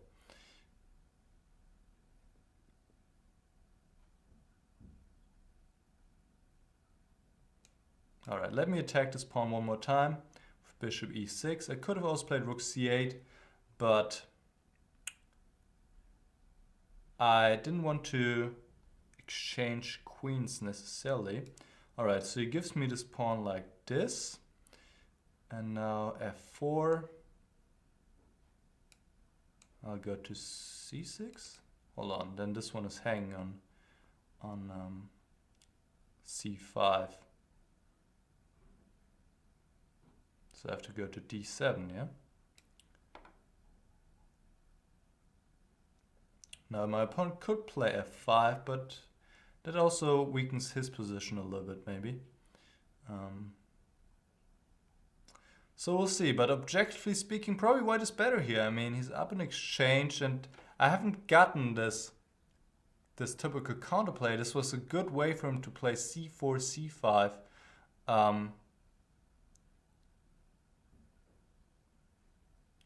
So white has done well here, and Black Rook says he didn't play me. Yeah, I forgot about that. So I'll pick you. I'll pick you soon enough then. Pepe is certainly not the weakest link. I think Pepe is one of the strongest players.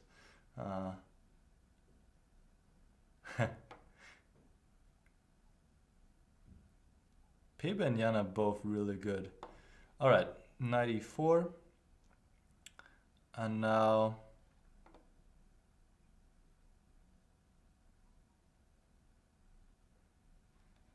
play... Well, I'll take the bishop. Let me play knight. Oh! Oh no, queen takes c5, man. For some reason, I thought, well, I don't know what I was thinking, but that's just not good. Oh man, that is indeed horrible.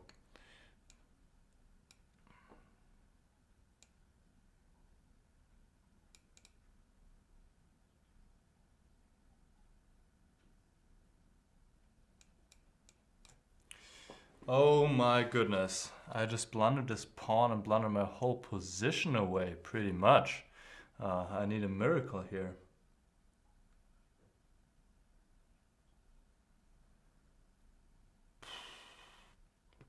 No, I'm not happy, not happy.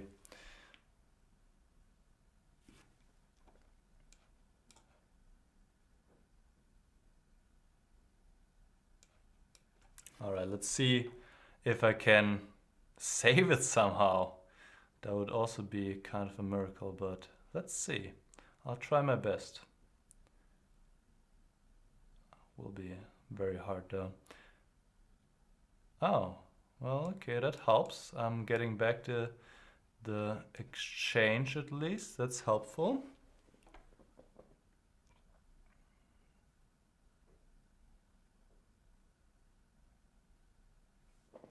And now I'm gonna win this pawn on c2. Oh, well, maybe not. No, I shouldn't take because of rook b8.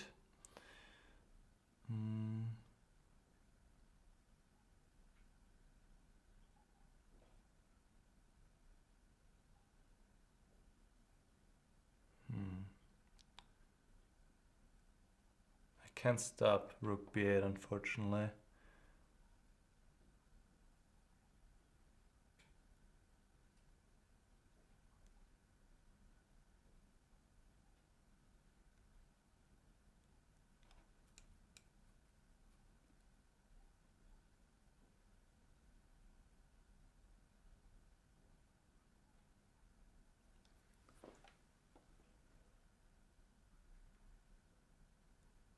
f6, stopping rook b8 for now, because then I would win the pawn on e5. So my opponent has a choice here between e6 and e takes f6. Or he could just not play, just play something else, of course. So if I take with the bishop, then we're gonna reach a rook endgame, and that's, I'm certainly not gonna win that. So he takes, okay, I have to protect this pawn. a4, play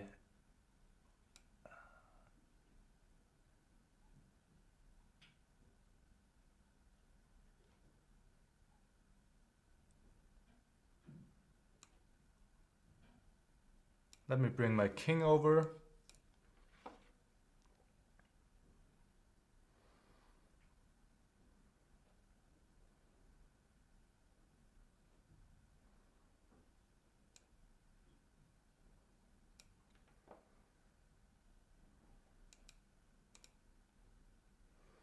This is not over yet, guys. Wow, and this is...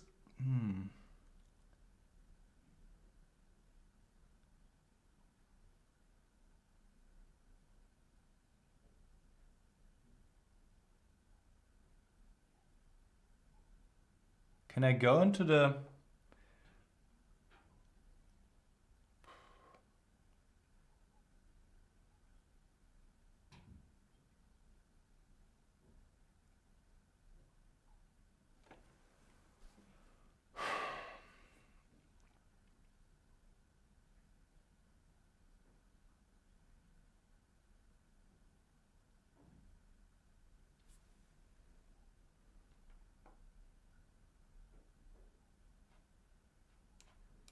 Let's see what happens here. This looks interesting, at least.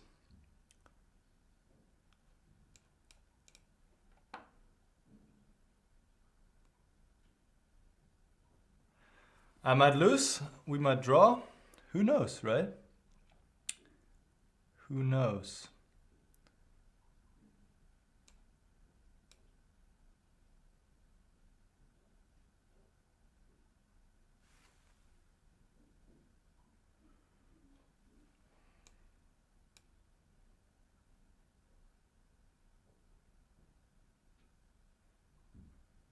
Looks like I'll lose.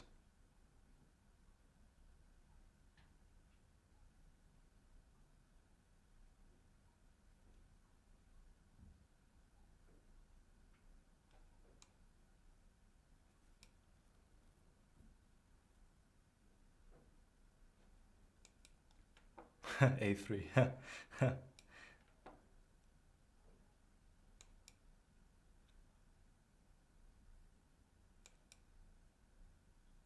Yeah, unfortunately that didn't work in my favor. I don't know why you play King G3, but it just doesn't change much.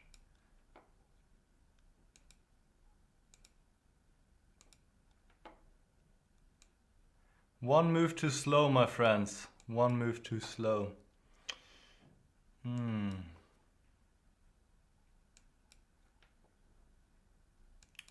This is bad. This is really bad. Okay.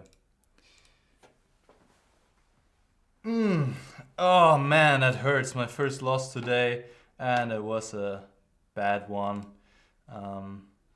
Miscalculated pawn and game. I shouldn't. Yeah, I mean, if you go into a pawn game, that's the takeaway from this game. Then you gotta be absolutely sure. You gotta be sure, and I wasn't sure, right? So I should have played King D5 here. Well, actually, that runs into C4, so that's not good. Oh, so maybe that was problematic here already. Anyway, I would need to play a move like King F6.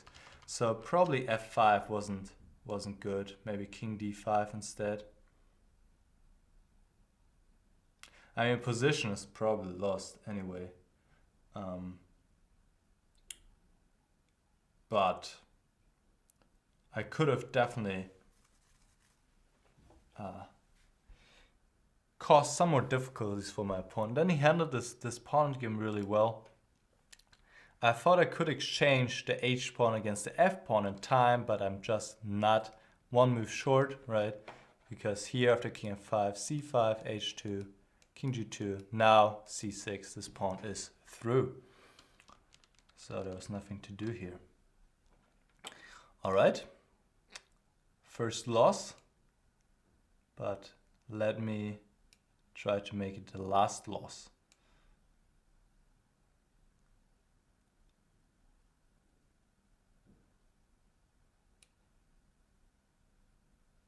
All right, we're gonna play against Ioannis S. Sakaridis. And Black Rook, please challenge me to a 3+1 or 4+2. I would rather play this time control than 5 minutes.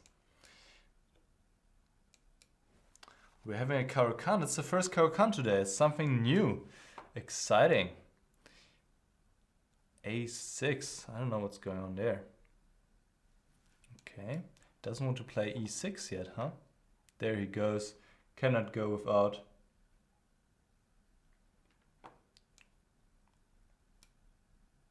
Olga's Intrigans says we didn't play as well yet. Man, I thought we played, but maybe not. Yeah, could have been one of those aborted games yesterday. All right, let's focus on this one for now. Quite simple to play for white. Always the same ideas. Grab some space on the queen side. Play bishop d2. And sometimes even some annoying moves like bishop a5, but maybe not here. Okay, so he plays c5. I attack with the knight, so he doesn't take my pawn on e5.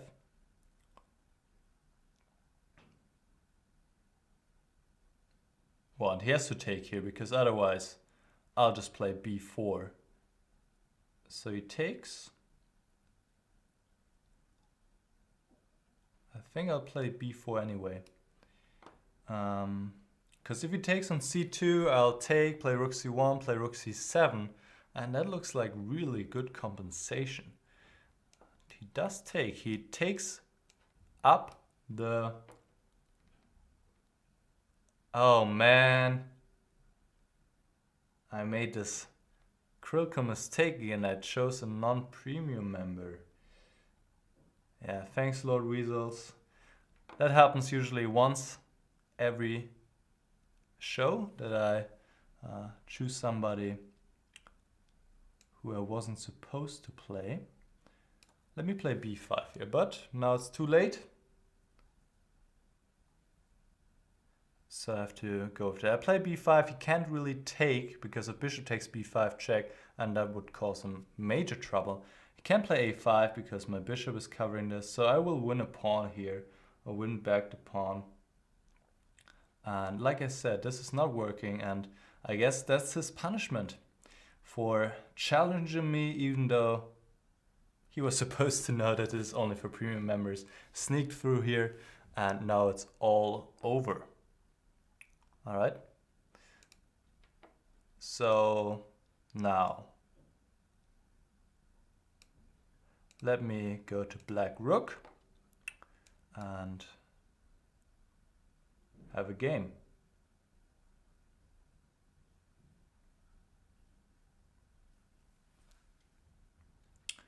All right, we have a Sicilian. I feel like bishop b5 again, even though honestly I don't like these positions too much. No, I like it. This is the line where I can maybe sacrifice a pawn. Well, he didn't go for that. But anyways, here, how about I take on d5? With the knight still on g8, it looks like, how's black going to take? With the pawn? I mean, I'm up in development. So I'm hoping to capitalize on that in some way. Maybe queen b3, knight e5. What about knight e5, guys? That looks strong. Stopping his development if he takes, because then I cover f6. But if he doesn't take, well, I have a nice knight on e5. All right, so now his knight on g8. It's a sad piece. At the same time, do I have to worry about d4?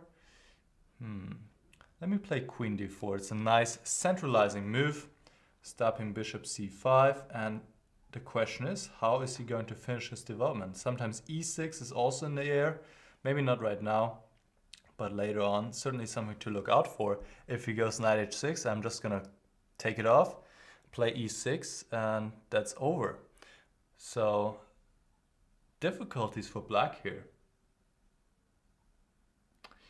Rosebus, I don't think we'll ban non-premiums who send challenges. It's just that I think we had a feature once where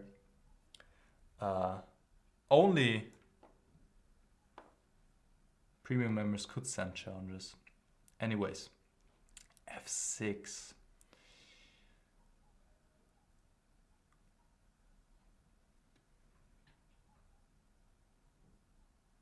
Interesting. Now if I play f4, then he might play knight h6, right?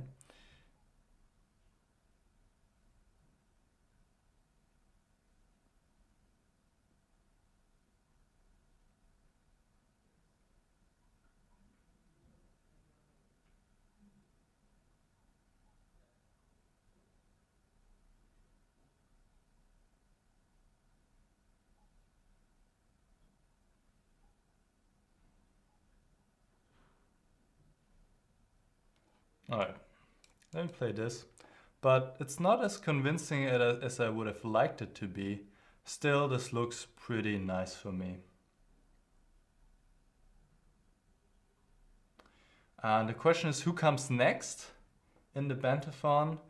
I believe it's gonna be various people at the same time, so I'm not quite sure what that means, but might mean I might still stick around a little bit.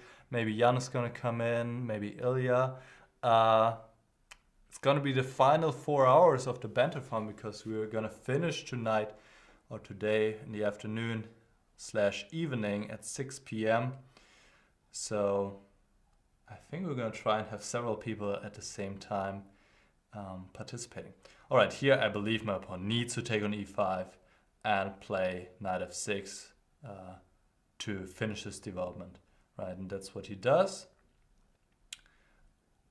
But I think at some point I will be able to pick up this pawn on d5.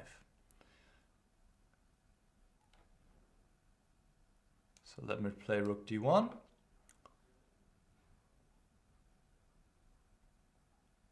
And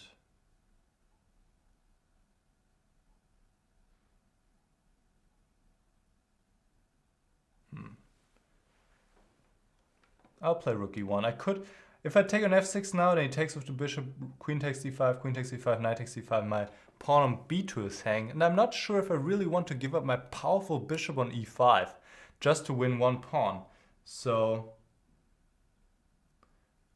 oh, so Fabian Mollmann knows more about it than I do. From 2 to 4, apparently, it's gonna be Vallejo pawns. All right, I'll just play b3 just in case I want to do this with bishop takes f6. So then the various guests will be from 2 to 4. However, don't ask me who the various guests are. I'm the anti-Jan, that's right. Not grabbing any pawns. All right, queen c6. And I'll just continue to improve my position. h3. Hold on, I have to watch out for bishop c5 though. Ouch.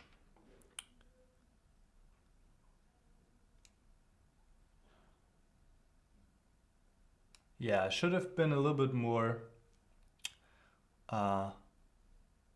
aware, let's put it like that. But it seems there's no immediate damage though. d4. Now I can play knight a4 and try to get rid of this bishop on c5.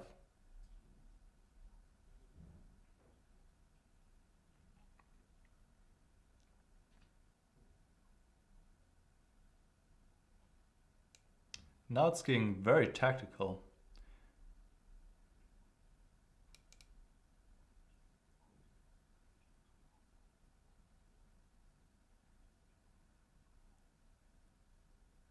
Queen c2, there's d3.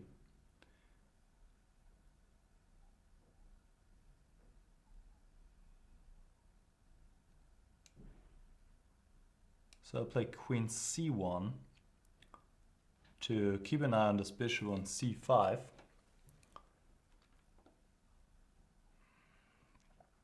And it's quite sharp. He can't take an f2 right now.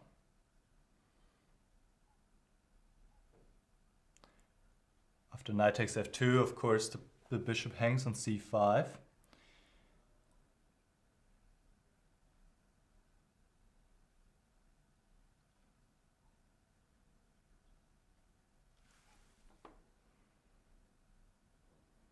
But this seems to be possible, unfortunately.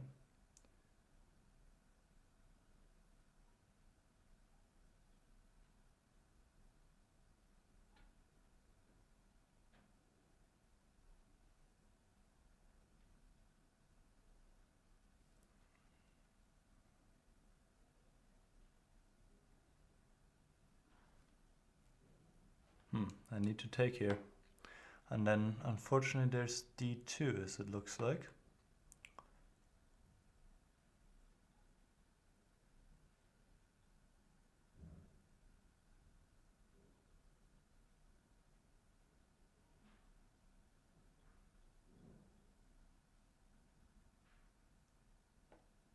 Now he takes back. Oh. Okay. Let's speed up. Yeah, that could have turned out worse, but in general I'm still not happy. I mean, I had a really nice position, but then I played not well. All right, but here I think I'm back in business, and this pawn is not going anywhere, hopefully.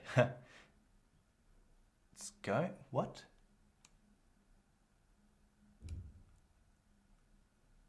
Now I'm just gonna win it. What is he doing? Now I'm just gonna win it. There's no way for him to protect his pawn right now. Rook d2, just rook takes d2 anyway. And we can trade off all, yeah, I mean, this is great. I like that. Just a pawn up in the endgame.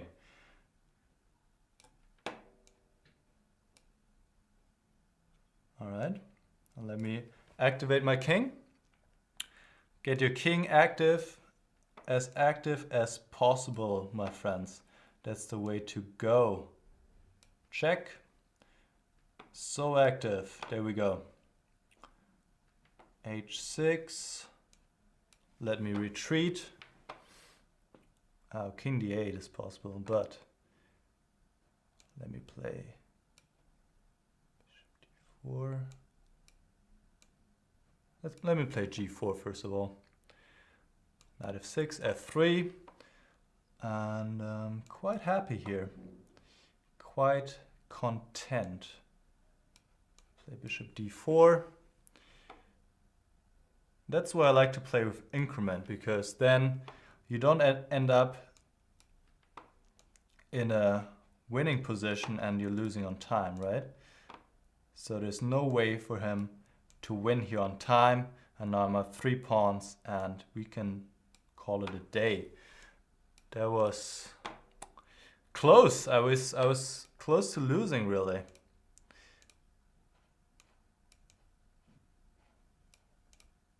All right, this is over.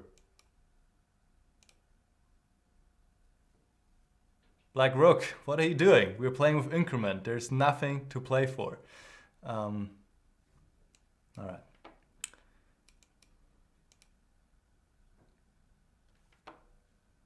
All right. So let's go back to a critical moment. That got really tactical suddenly because I was not paying attention.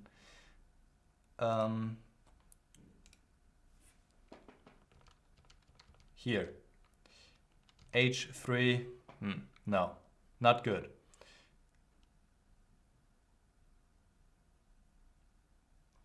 Maybe I have to play a move like knight a4 here.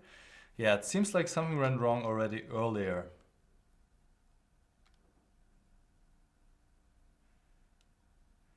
Maybe f3 here. And then if queen c6, just king h1. But still, it feels like I should have had more.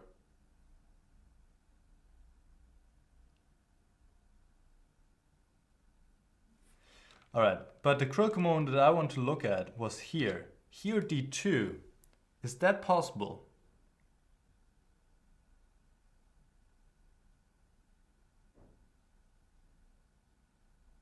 And I think it is. That's what my opponent should have played. If I take here, this is... No, this is just losing. And so I need to take, but then knight takes d2. And black is up in exchange. And it's in very good shape.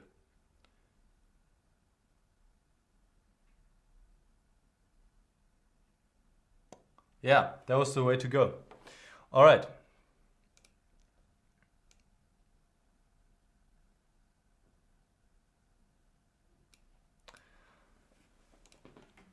I also told Orgard's Intrigans that I'm gonna play him, so let's do this right now.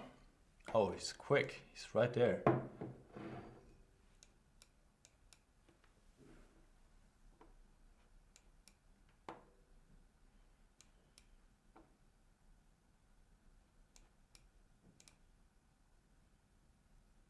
All right, we have the timer off.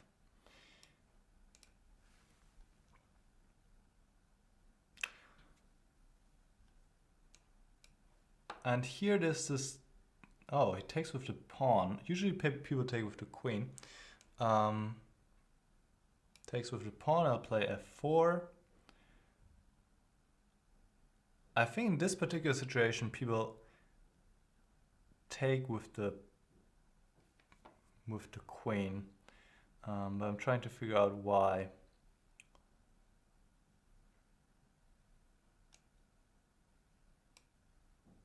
All right, let me go e5. And I take this. And I think I'm just gonna Am I gonna go for the attack? Yeah, let's do it. Let's do it, guys. F5. Here we go. Sacrifice the pawn on E5, and while black is still underdeveloped, I'm trying to open it up and try to get to his king. I mean, F5, that's a break you wanna make. So the break you wanna make. So I'm doing it here. Queen takes E5. There's bishop F4, hitting his queen, and then I'll just take on E6, open up the files, and I'm hoping. Honestly, I'm pretty sure that I will have good compensation at the very least. And definitely in a blitz game, not an easy position to play when you're defending.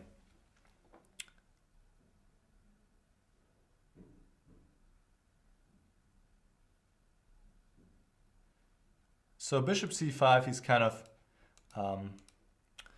opting out of the refutation, I should say, not reputation, of my f5. He exchanged bishops, but now I just got f5 in, and this is looking really nice for me. I have the nice bishop here. His bishop is not as active yet. He has to play d4 at some point to activate it.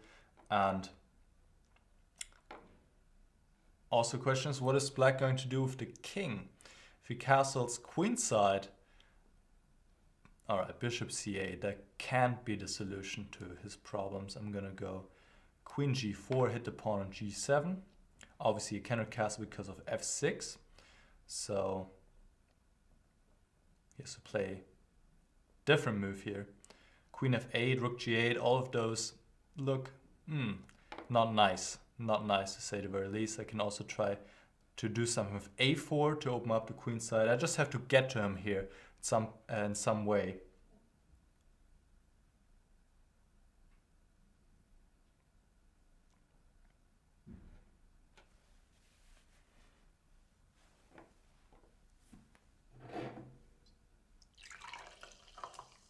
So queen f8, what am I gonna do? Do I want to push f6? Then he goes g6 maybe. But even then I could play b4 and his queen is kind of locked in. So let's do this, f6. Or I could just play queen d4. But if he goes g6, I'm gonna play b4 and his queen is locked in. Look at that, poor queen. Well, a queen can still go to h6, I guess. I kind of missed that, but still. How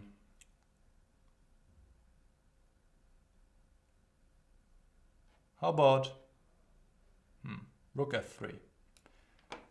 I want to restrict the queen. If queen d2 now and queen d4, and really a queen is going to run out of squares sooner or later, hopefully. But I also want him, I don't want him to castle and get his king into safety. So this is another idea I have here to stop him from castling.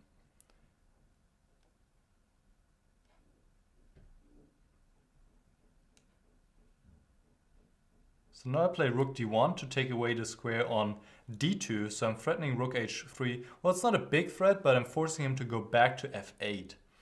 And that's the point, he goes back, but where's the queen gonna go from there, right? So maybe he wants to castle, kingside, queenside, I mean, excuse me. But this is also not a safe spot for the king, to say the very least. He castles. All right. Let me play a4. Let me open it up right away. a4, the queen's still locked in on f8. Can't really be activated. Plays queen to e8. Now I can take and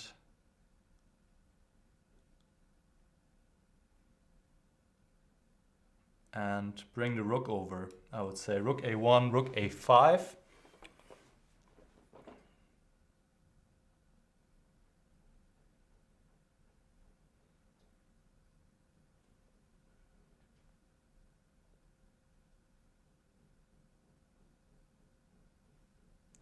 And this is just so difficult for black to play. I mean, let's be real. No counterplay really. So weak on the dark squares.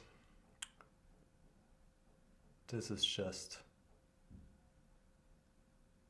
very difficult.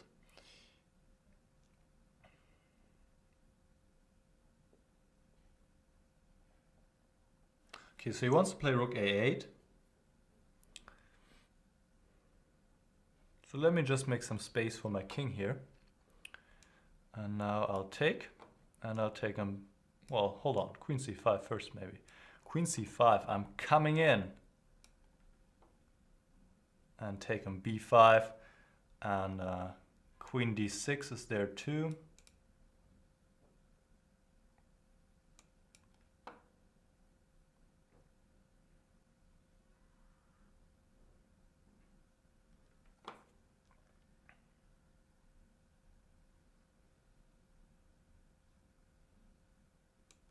That should, oh, hold on.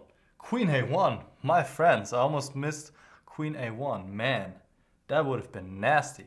All right, let's play queen c5 and then play rook c3, but I still have to keep an eye on queen a1. Even then, oh wow, whoa, okay. So here, king c7, rook c3 is still not possible because if rook takes b5, always gotta be careful, I mean, I played, I think, a really good game, but you still gotta be careful till the very end.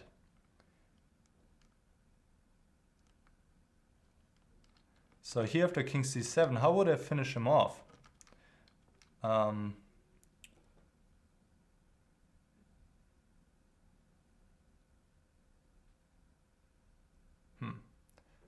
Doesn't seem to be a direct way. Unless there's rook a3. Rook a3 would be nice, right? Rook a3 is nice, yeah.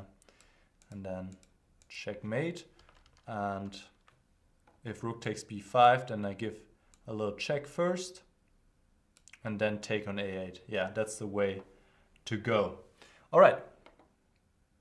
Yeah, and HV Duken also noticed it. Good job. And let's go to next game.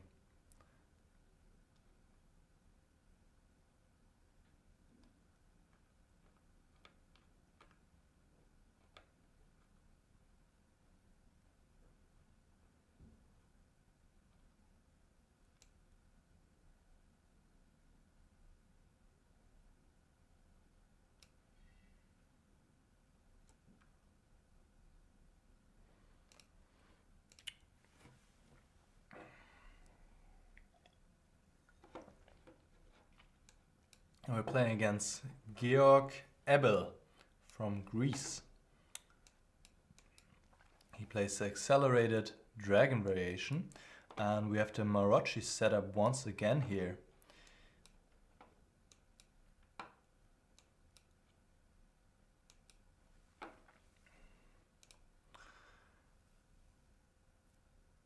And here I believe I can play b4 to grab some space and also to maybe push this bishop back, but really to grab some space. And also it's preventing knight d7, right? Because then I can play b5 and win the bishop.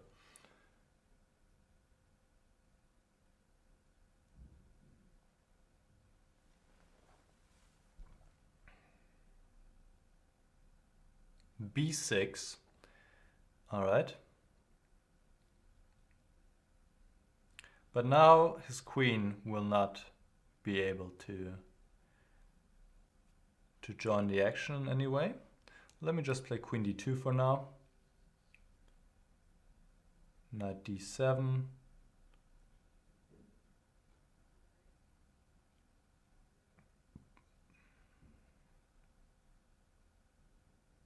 And rook d1. And it's just a comfortable position for white. No way for black really to alleviate the pressure. And the queen now doesn't find a good place to go. Okay,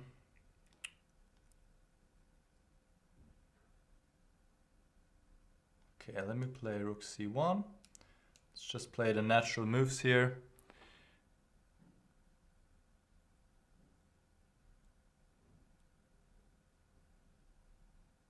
And if this bishop moves, I always have ideas maybe with knight b5 even. But really the queen doesn't find a good spot here. Like I just said, probably. Now he plays a5 after all. I just support it with a3. That's why I didn't want to play a4. Because then after a5, I would need to play b5 or take. And then I give up the c5 square. And the c5 square is really of central importance in this position because the knight would really like to go to c5. But now it's not. The knight is not able to. And now this square really opened up for me. b5, nice square for the knight.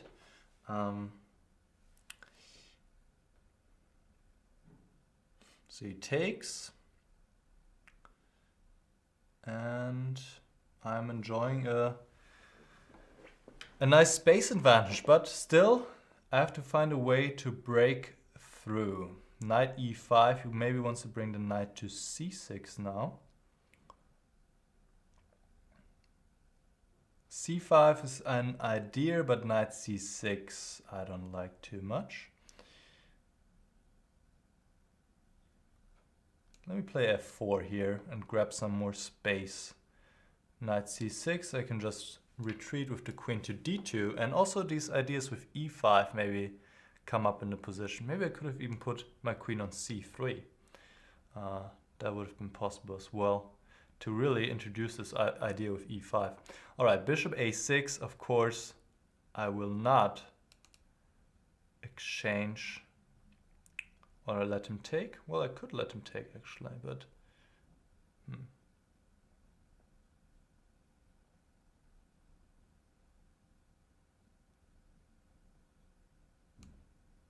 Knight a3 looks weird, but I'm threatening immediately b5, so he has to react to this threat, right? And I didn't want to play knight c3 because of knight takes b4, and didn't want to exchange knights. So now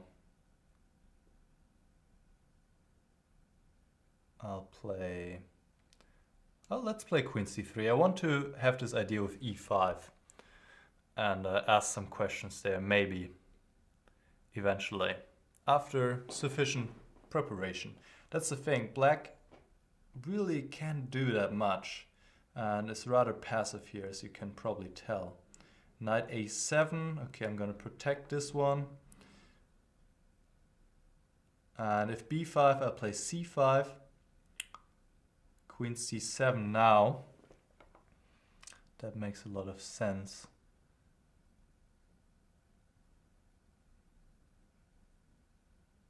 All right, let me move my queen out of the way here.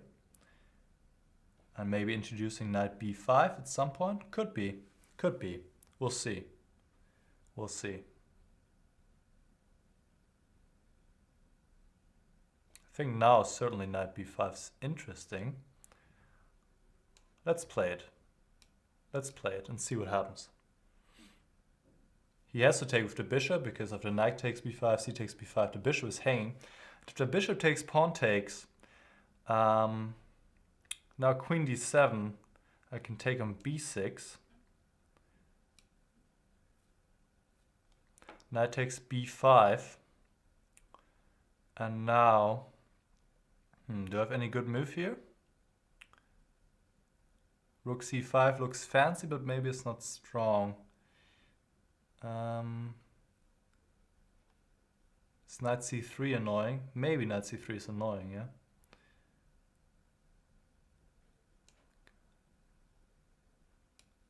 I think rook c5 is good after. Oh, well, there's still knight c3. There's still knight c3. But he plays this one. When now, well, the knight is not hanging, so I'm not threatening anything.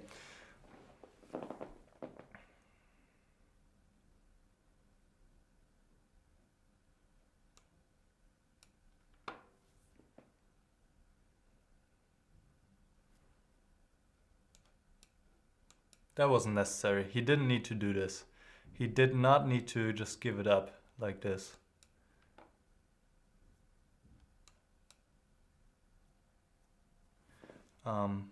That was definitely helpful for me. All right, tough game. Tough game. Maybe this whole operation wasn't good. I mean, the whole time my position was very comfortable. Maybe I could even consider b5 because here, look at this knight. The knight is really bad on a7, so bad. I mean, I'm giving up the square on c5, but maybe I'll just play knight b1, regroup, and the knight on a7, just terrible. So maybe that was the way to go. In the game, here, yeah, rook c5, I'm not sure.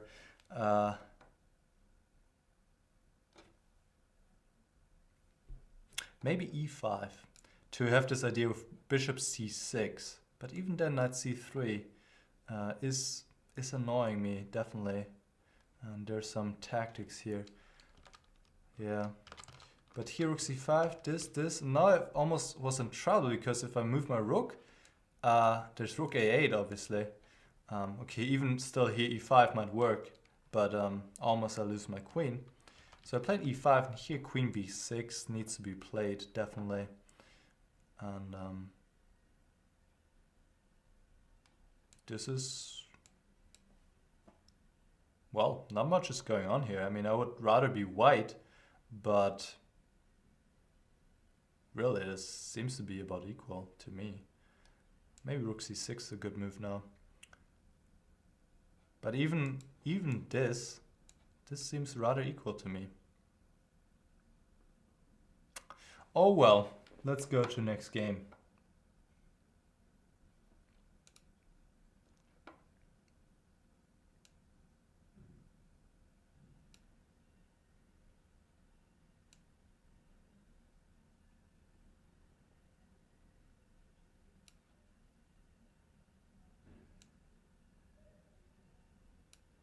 All right. Milan Andre from Switzerland, or Andre Milan, probably. That's the right order of name and surname.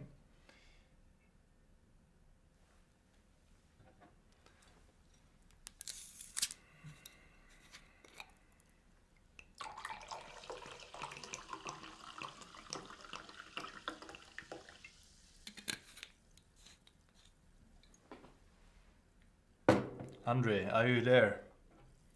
Or here?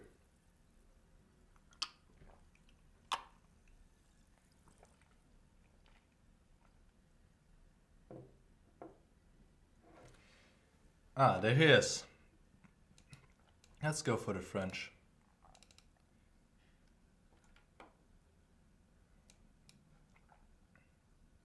I learned to not make the pre-move mistake anymore, to pre-move d5, because in 2 games already I had this problem that my opponent played queen e2, and after queen e2 that's like the only move when you shouldn't play d5, but that's what I did. So I learned.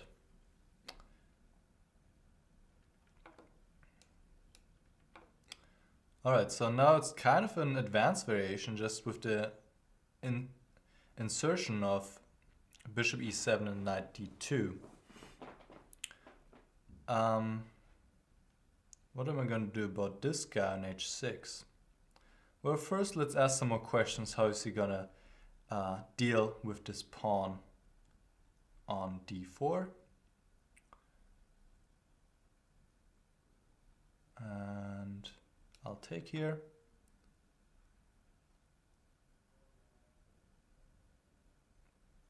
If he takes with the knight, then I can play bishop c5 and open up the e7 square for my knight.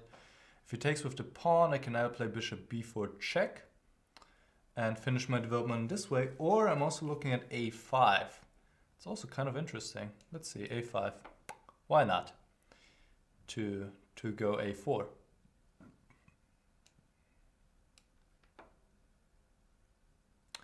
And he gives me the pawn on b2. And I shall take it. My queen is not trapped, as far as I can tell. Rook b1, I can just go to c3 in the worst case. The pawn e5 is hanging. That's also good. Knight takes e5 is a threat. Maybe knight b4 is a threat. Could be. So I think it was the right decision to pull a Jan, I should say, and just grab a pawn. Niclas, who's your favorite Najdorf player? Well, that should be Kasparov. He played some amazing Najdorf games, but honestly, I haven't spent too much time figuring that out. Who's my favorite? Knight takes e5 is possible, but is it good? That's the question. Is it good or is it too greedy? How about queen c3? I like queen c3 because, yeah, king f1. If he has to play king f1, that's a good sign. So knight g7. And I think pull a Jan will be soon commonly accepted as an expression. Instead of saying, yeah, I'll take a pawn, people will just say, I'll pull a Jan. Or, oh, whoa, whoa, whoa, whoa, whoa, whoa, whoa, whoa. This is with check. I can take with the queen, I can take with the knight. This is a luxury problem here. Let's take with the knight to keep my queen nice and active. I'll take them all. Should I take this one as well? Might be a stretch, right? Let me just castle. Because I didn't want to allow bishop b5 check, and that would leave my king in the center, but being how many pawns up? 3 pawns up by then, it wouldn't have mattered that much, but I had this option, and now I can still take, and I shall take now. And I will be 3 pawns up. Or I am already 3 pawns up. There's no tactic, I hope.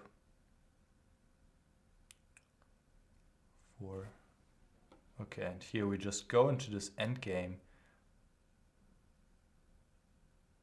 which looks quite nice for me.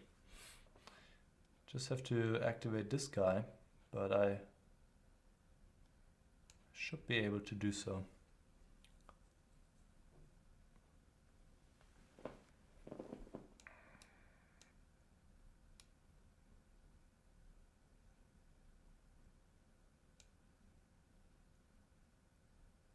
I'm greedy. I'm not gonna even give up this pawn on a4. That's how greedy I am, guys. Gonna keep all my 3 extra pawns if I can. And I think I can. Let's activate the rook.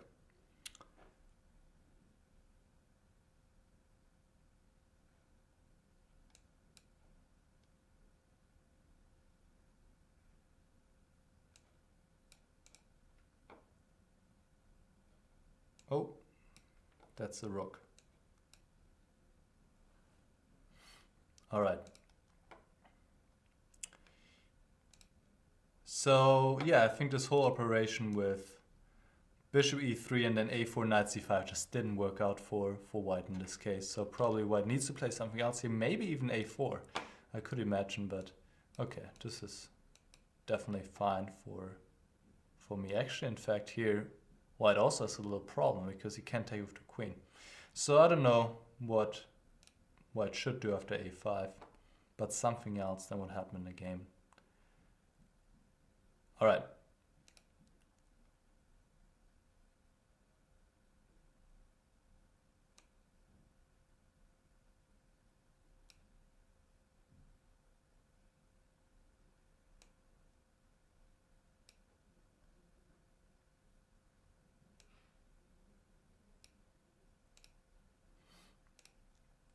Let's play against Super Fishy 24 from Singapore.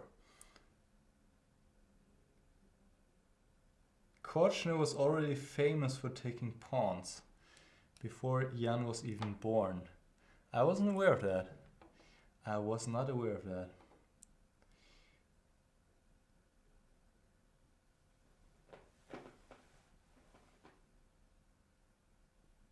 Well, HV Duken, there was the direct threat after bishop d3 they would play a4 and then grab the pawn on d4. So White had to react to this threat, and it's not clear to me how White should have played.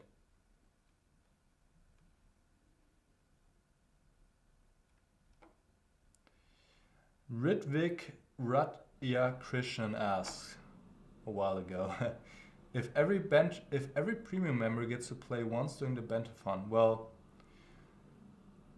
no. I think there are way too many premium members so that everyone can play, but what we're trying to do is, or at least what I'm trying to do, I don't know about the others, but to give people a chance, or I actively look if people have played before. And I see some people, they've just played once, some people have played several times. There's Gary, but Gary is not premium. Gary, no, I'm not gonna fall for this trick.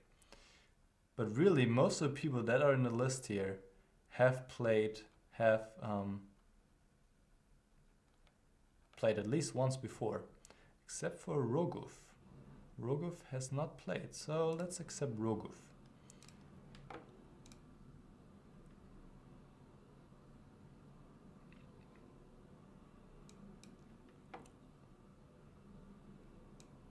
All right, we're going for the Najdorf.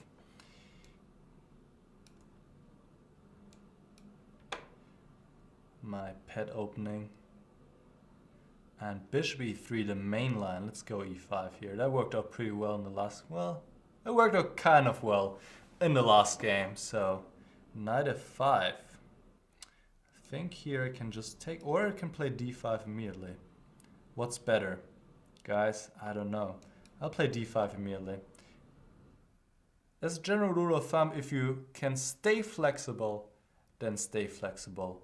And in this case, I can always take the knight on f5 later, right? For now, White has to deal with the threat d4.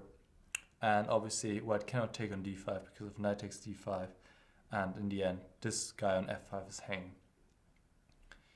Queen d2, and now I can push d4.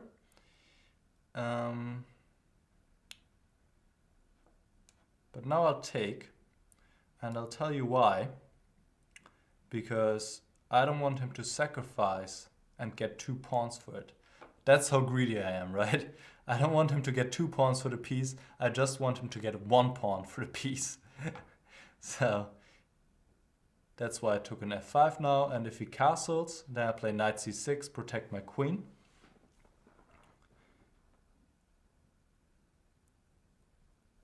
And now he takes.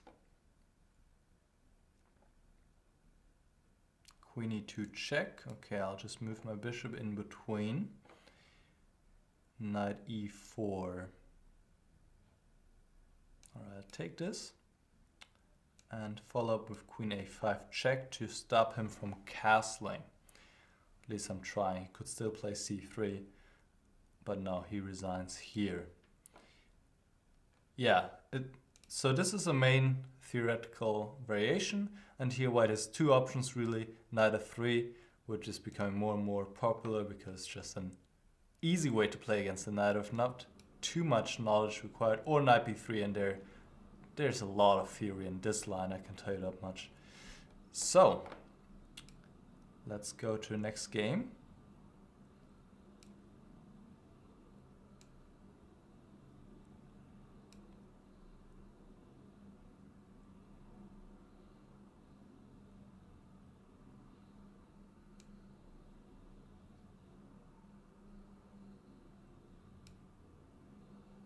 And there's Boardkeeper from the US. And Boardkeeper also hasn't played against, or in the Banterthon yet, I should say.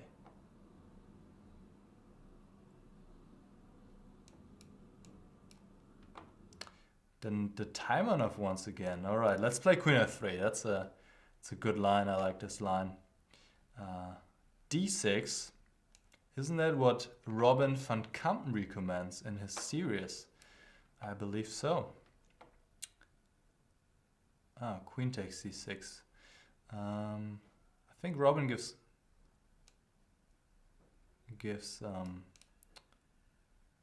pawn takes. So I have to think here. Think on my own. It's terrible.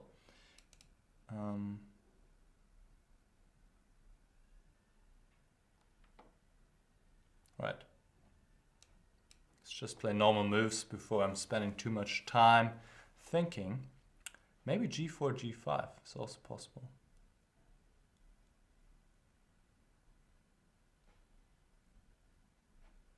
All right, let's go g4.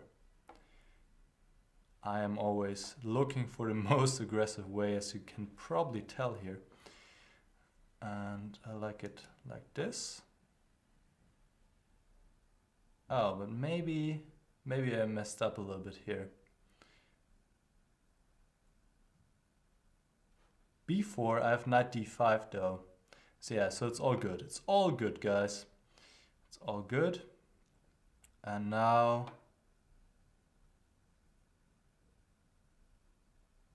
knight e5 is coming. So let me move the queen out of the way.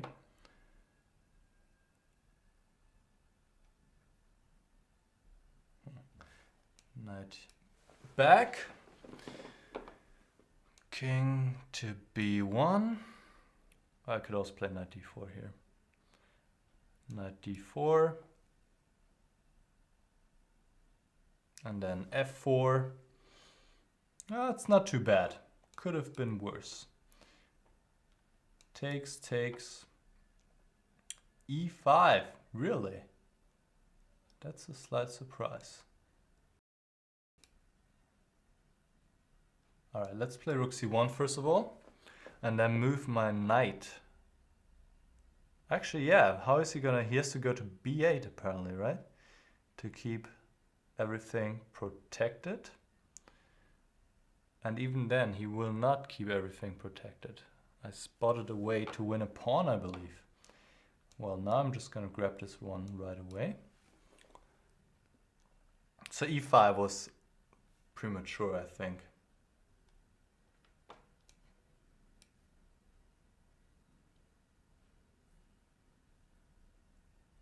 And here, knight f5 looks pretty strong. Oh, actually I missed that this one is hanging on d3. He could have taken on d3, on e5. Oopa. Oh, is the stream off again?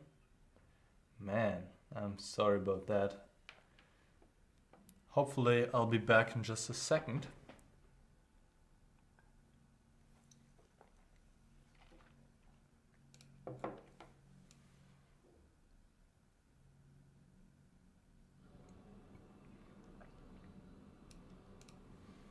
All right.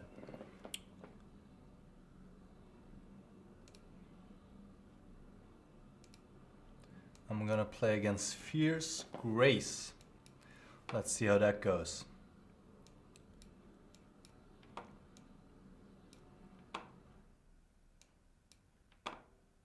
Another time enough. Back to back here. What's happening? Once again d6, but this time I'm taking on c6 right away.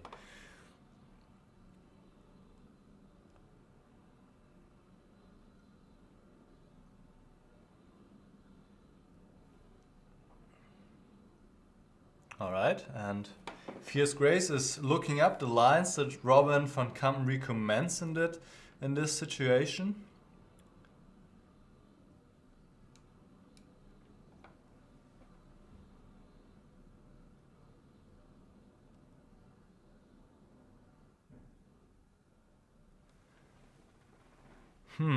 What now? Bishop b7. Alright, let me just go f4 here. And try to get e5 in. I think bishop e7 was the move I was looking at as the main move instead of bishop b7, but don't ask me why white can't take on g7 then. d5. Alright. I think I have to go e5 here.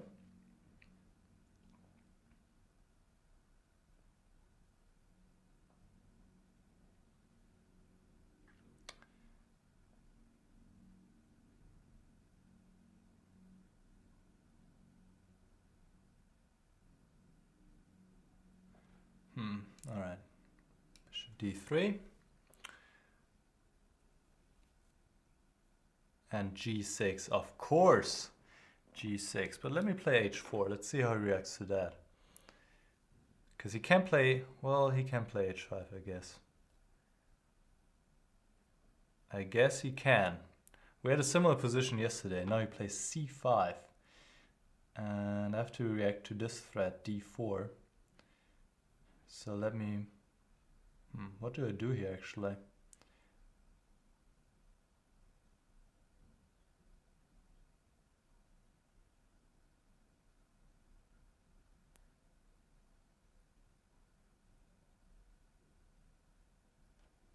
Whatever, guys. We're gonna start sacrificing again, and hopefully it's gonna work. That's gonna be interesting. It's gonna be fun. G5, really? That's interesting. That's interesting. I did not see this coming. Let's be real. Okay, in that case, I think I'm just gonna move something out of the way. But what am I gonna move where? Let's play bishop d2. This doesn't look pretty, in fact. Maybe there was a smarter way to do this. Yeah.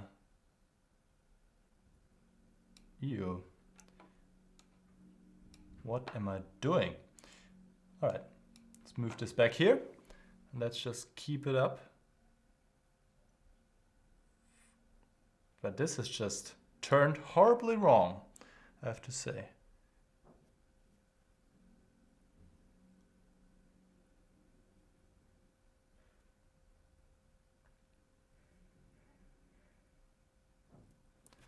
This has turned out horribly wrong. Oh my goodness.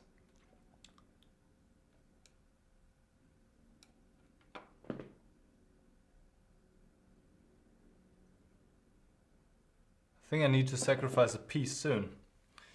Queen b4.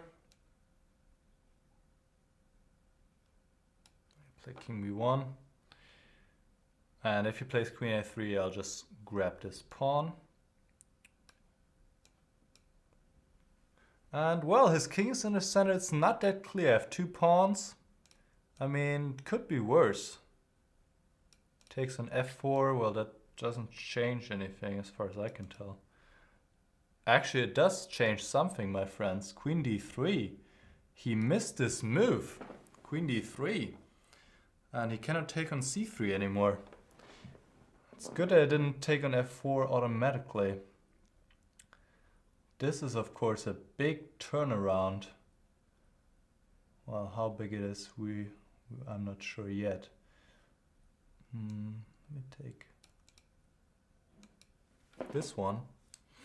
And then I can play h6 maybe. That might be an uncomfortable little spike. h6. And take this one on f4. Hitting the bishop once again.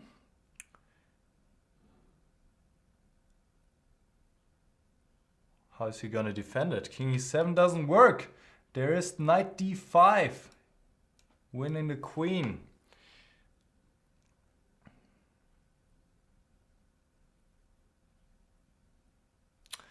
All right, I saved this one, guys. That was not very convincing. I like g5. I gotta give props to my opponent for g5 here. Great move. I love that. I mean, here my idea was to, you know, I don't know, bishop takes g6, I think. That's what I want to play. And see what happens. You know, it's blitz chess. You can get away with stuff like that. And d4 simulate. Just take and just see what happens. But then g5. And here d4 is a threat. How do I deal with this? Knight e2. He plays c4, wins my bishop. If I just take on g5, no. There's not enough there to do. So the way it turned out, it was just terrible. I mean, look at that.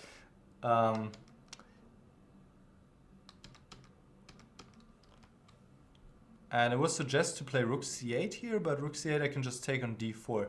No, I think everything's fine here. Just take back on c3. And, well, this is actually not clear. This is not clear. Okay, takes on f4 now. Queen takes, but the king is unsafe. I'm not even sure who I would prefer here. I mean, in a blitz game, probably white, in fact. It's not clear. Okay. Let's go to the next game.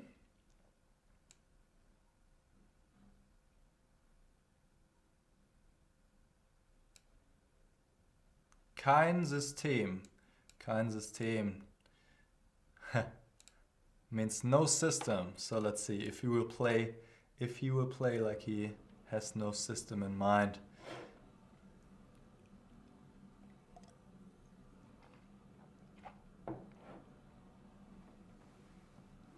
Kein System, are you there? Knight e2 instead of knight a4. Well, HV Duken. The knight on a4 would have been also pretty loose, so I'm not sure if that was the way to go either. I mean, at this point it was already pretty difficult anyway, I feel like.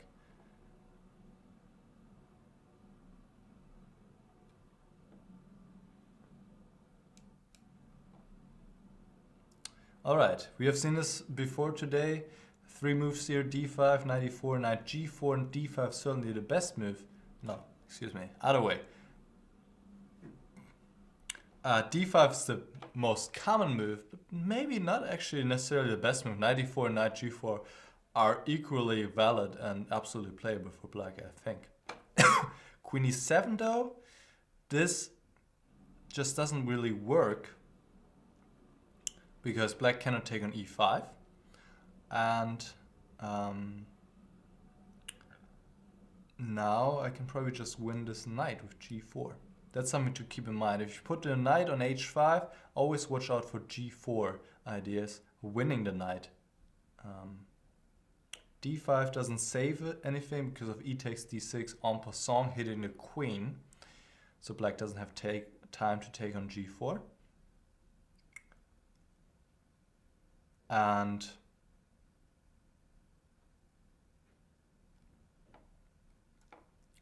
now the knight doesn't have anywhere to go. Rook e1 check. I want to follow with bishop g5 and put on some more pressure on his position. I'm trying to win another piece if I can. I'm greedy, guys, you know it. Do I take on e7 first? Or do I play queen e2 right away? I think I take on e7 first. The reason is if I could also just take on d4, unless he takes on g4 now, which is fine. You can take on g4 because now if the knight takes e7, well, he can castle after queen e2. He can castle, unfortunately. So I have plan B though, bishop takes f7. He can't take because of knight e5. So he has to move the king, and then I'll play queen e2. And what are you gonna do about this knight, Kein System? That is actually a really good question. There's nothing he can do. It's kind of funny, he cannot protect the queen, cannot go to g5 or h4 because my knight can take it. And if the knight moves, it's just checkmate on e8 right away. So yeah, I think the troubles began here with queen e7. Like I said, d5, knight e4, or knight g4 are the moves to go.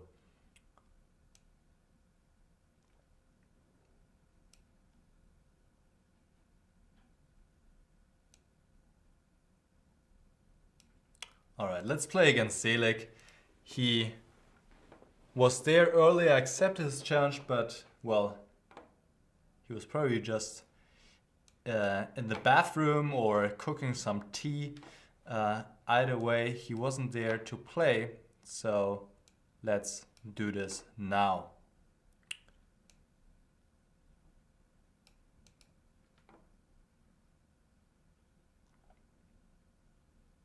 Alright, I'll just chicken out with b3 because I don't know anything about this line. He seems pretty confident about what he's doing.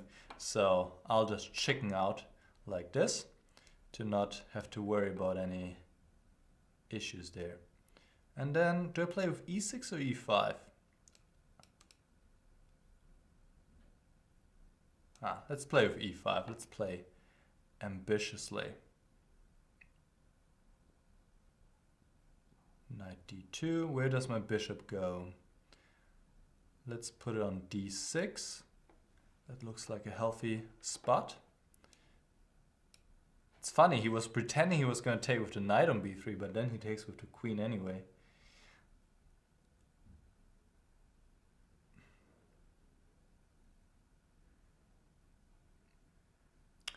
And one idea could be to transfer my knight to c5. He plays e3.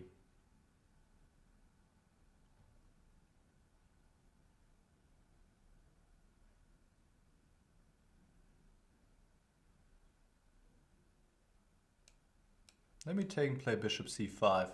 How is he going to defend this pawn on e3? That's what I'm wondering here. The knight doesn't really have a place to go except for b1, but I'm pretty sure he doesn't want to go to b1. e4 I can just take and his pawn structure is pretty bad. Rook e1 is possible. He plays knight e4, but I can take. And look at this powerful bishop. And now I'm gonna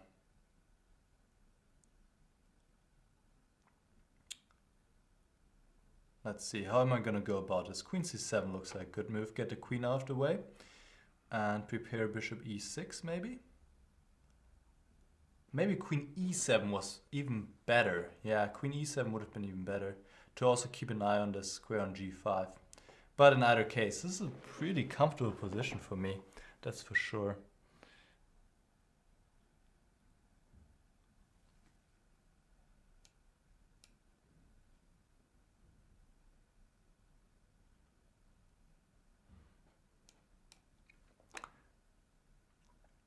I have to watch out for like rook d5 or anything like this. But I feel like that's the only thing I have to look out for. And even then, I don't have to take this rook. I can just play king h8 at some point and then take it later. There's no rush.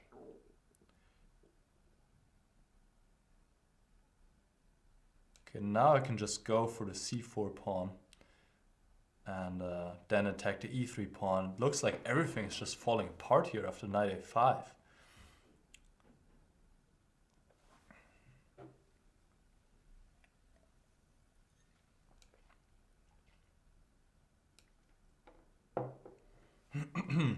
So e3 is hanging as well now.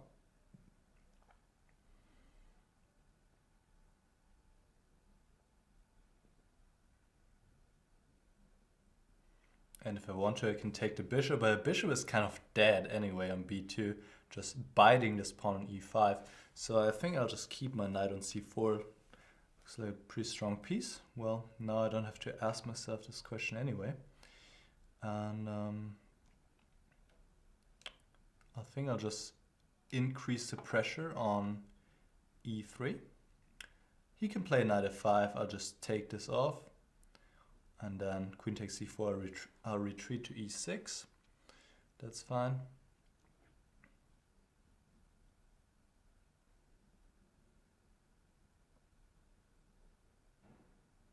I mean, knight f5, I could even play g6. I would just need to make sure there are no issues, but actually there are no issues. g6 seems perfectly fine after knight f5.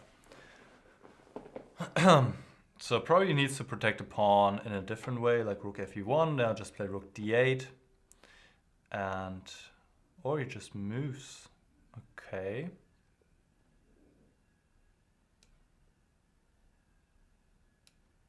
Now I'll take with the knight, with the bishop, because if he takes back, then I'm gonna fork his rooks. Now knight f5.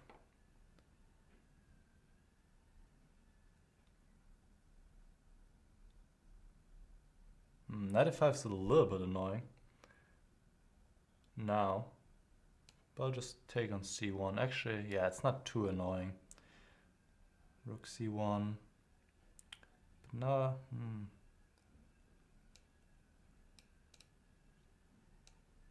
Yeah, that should work out here. Should work out somehow. I want to play knight e3 next.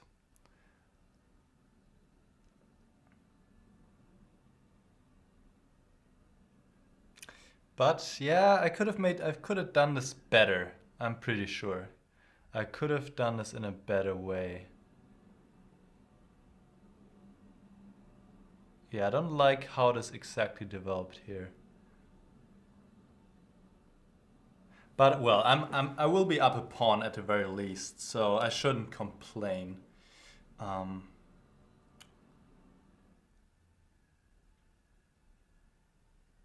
I think he needs to play e takes f5, yeah, no knight e3. And of course, if I exchange the strong bishop as well, then there's just nothing to play for, so rook b1. Now, this is the line I was talking about, because here he can take on d4 and then take on b7, so that's how he wins back a pawn. Now, I don't think he's going to win back a pawn. Well, he can still take on b7, but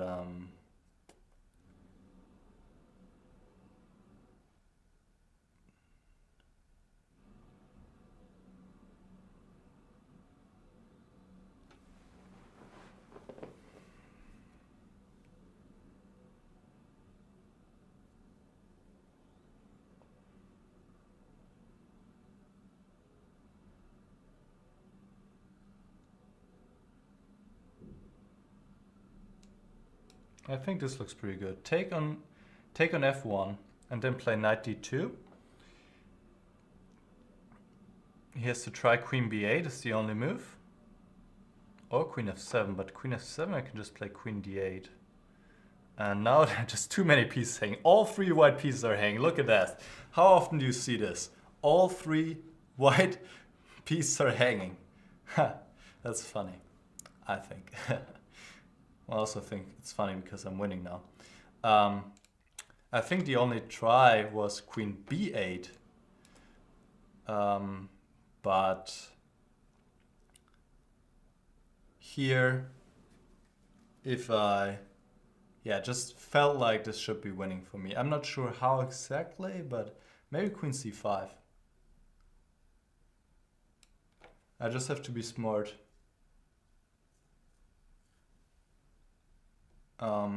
A little bit. But queen c5, the rook is hanging. Rook has to keep protecting the queen. But if the rook moves on the b file, then there's queen c1 and queen f1. Checkmate. So that is good for me. Yeah. Yeah, I think it went wrong in the opening after e3, d takes f. This already looked quite uncomfortable for white. The knight is just misplaced, or I don't know, a lot of white pieces are misplaced. And H3 Duken is saying that queen d8 is winning again. Well, this is actually not that clear, because now white can play rook d1. I'll only get this one, and here I have to do a lot of work to win this, so this is not that clear.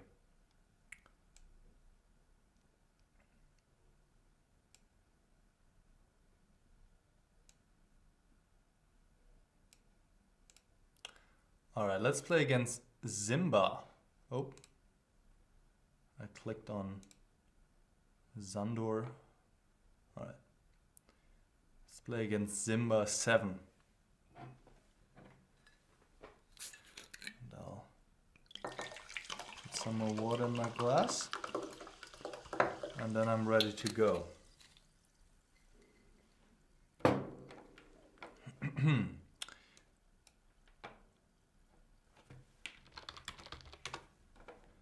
All right, and we have the Najdorf once again.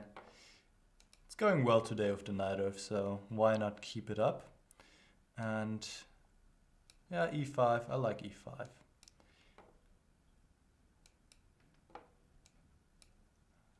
It looks like this guy knows his theory. g4 early I'm not too familiar with.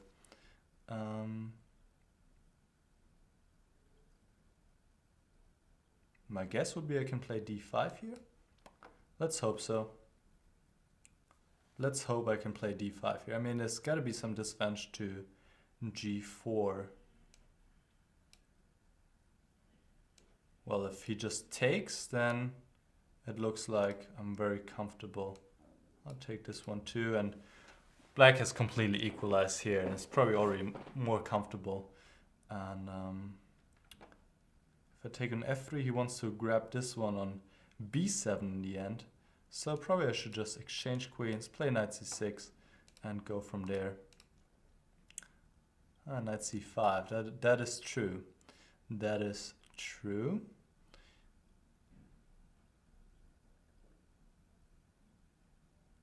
I don't want to take. That just doesn't seem right to take this knight with my bishop. Maybe I should have, but it just didn't seem right to me.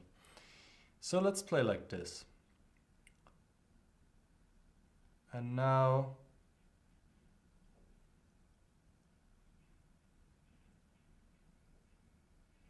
let's play knight d4 to get rid of this knight on c5.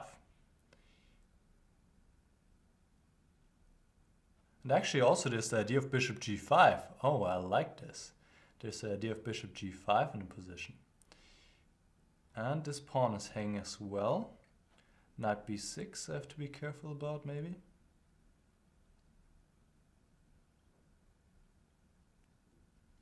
But it doesn't bother me that much. So let me just grab this one. Oh, the g4 pawn is also hanging. Yes, I do want to take this. I do want to take this, and this one too. Just had to make sure I'm not blundering anything, but bishop e2 I have e4 simply, and h3 I return to h5. Alright, he can win back this one. No, he doesn't want to. He doesn't want to win back this pawn. He could have done so.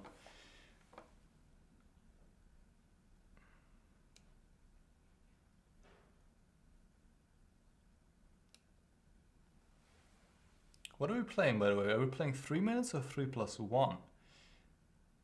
I'm not even sure. Anyways, gotta speed up a little bit. Okay.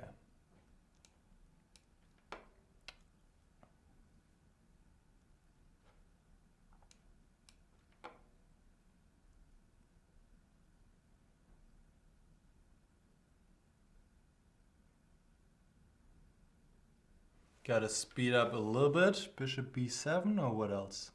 No, bishop g2. Okay, e4 looks like the way to go.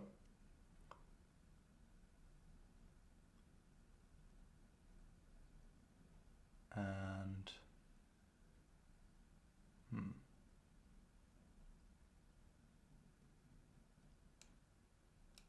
I want to unpin my... Oh, hold on. Did I just blunder something? Man, I think I just blundered something. Rook d2, my friend. Rook d2 was possible. And I would have needed to give the exchange. All right. I think we're playing without increment, right? So I gotta speed up. Gotta speed up here.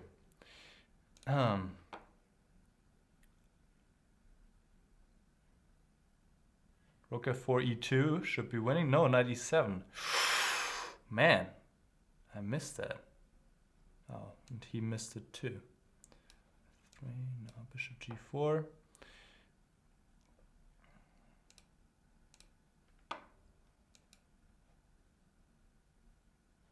Oh, rook f1. That's game. That was a little bit more shaky at the end than I wanted to be. But now that's it. Okay. Alright, I think I have 1 or 2 more games.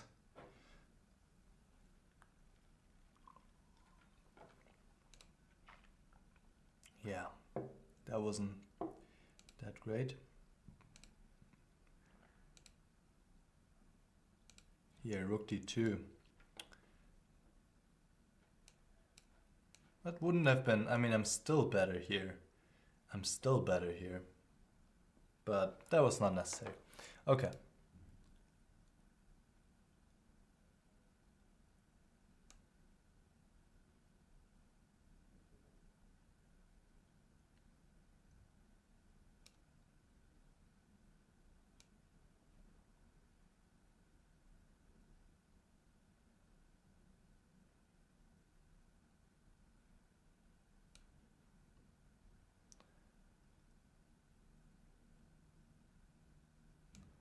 All right.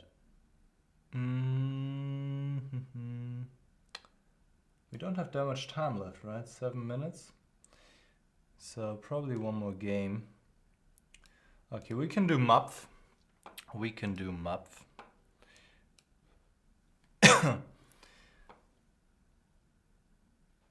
And let's go.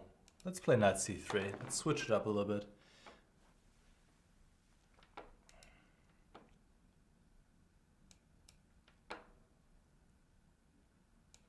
And this is, how's the variation called? I think the Vienna variation?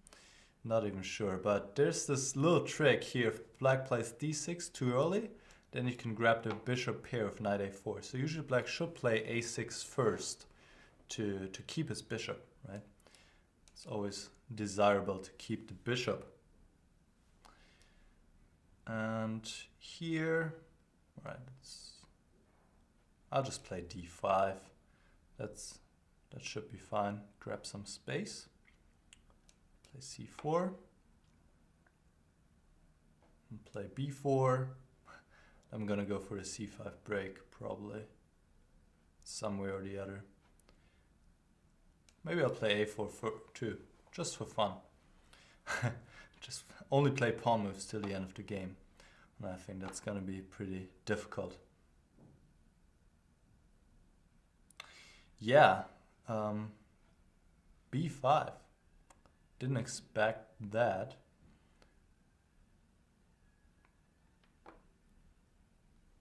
But I don't mind either.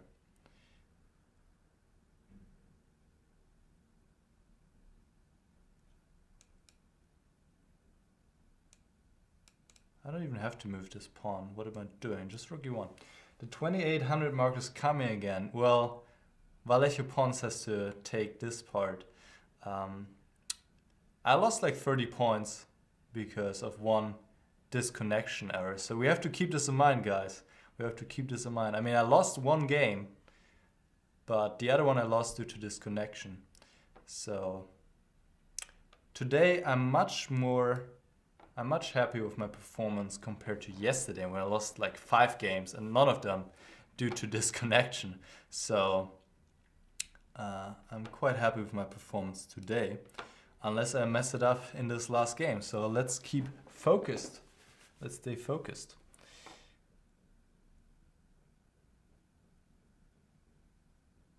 C6. I think I'm gonna go for the connected passed pawns here. I mean, guys, this looks great. I'll push a5. Rook b8. I can't play a5 though, because then rook takes b6. But after rook b8, I can play bishop e3 first and then follow up with a5. And I mean, this is just, it's just devastating. Yeah, I'm not sure about b5 actually from black HV Duken, because as I said earlier in the stream, you don't want to make moves on the side of the board where you're weaker, right? So I have the space advantage on the queen side.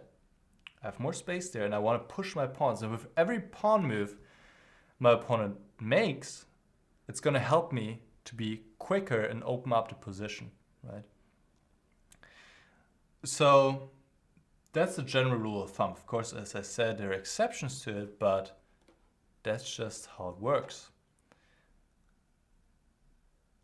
And here, those two pawns combined with the bishops, man, there's no way to stop that really. So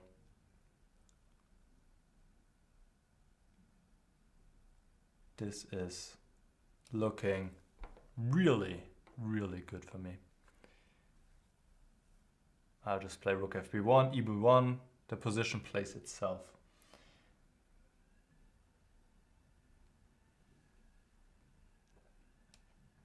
There we go. Queen a6, I can just take, play bishop f1, and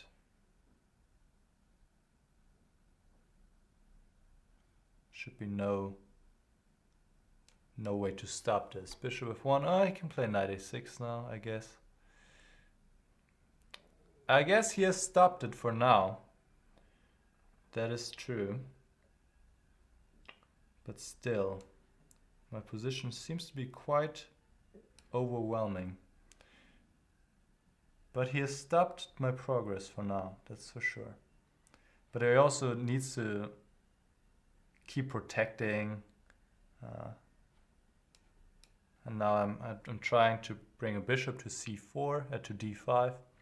Queen takes e4 runs to b7. And here I can play bishop g5 to challenge this knight. f6 doesn't work, it's pinned. King f8, but now I can take and play bishop d5. And that's it. Bishop on d5 is a monster.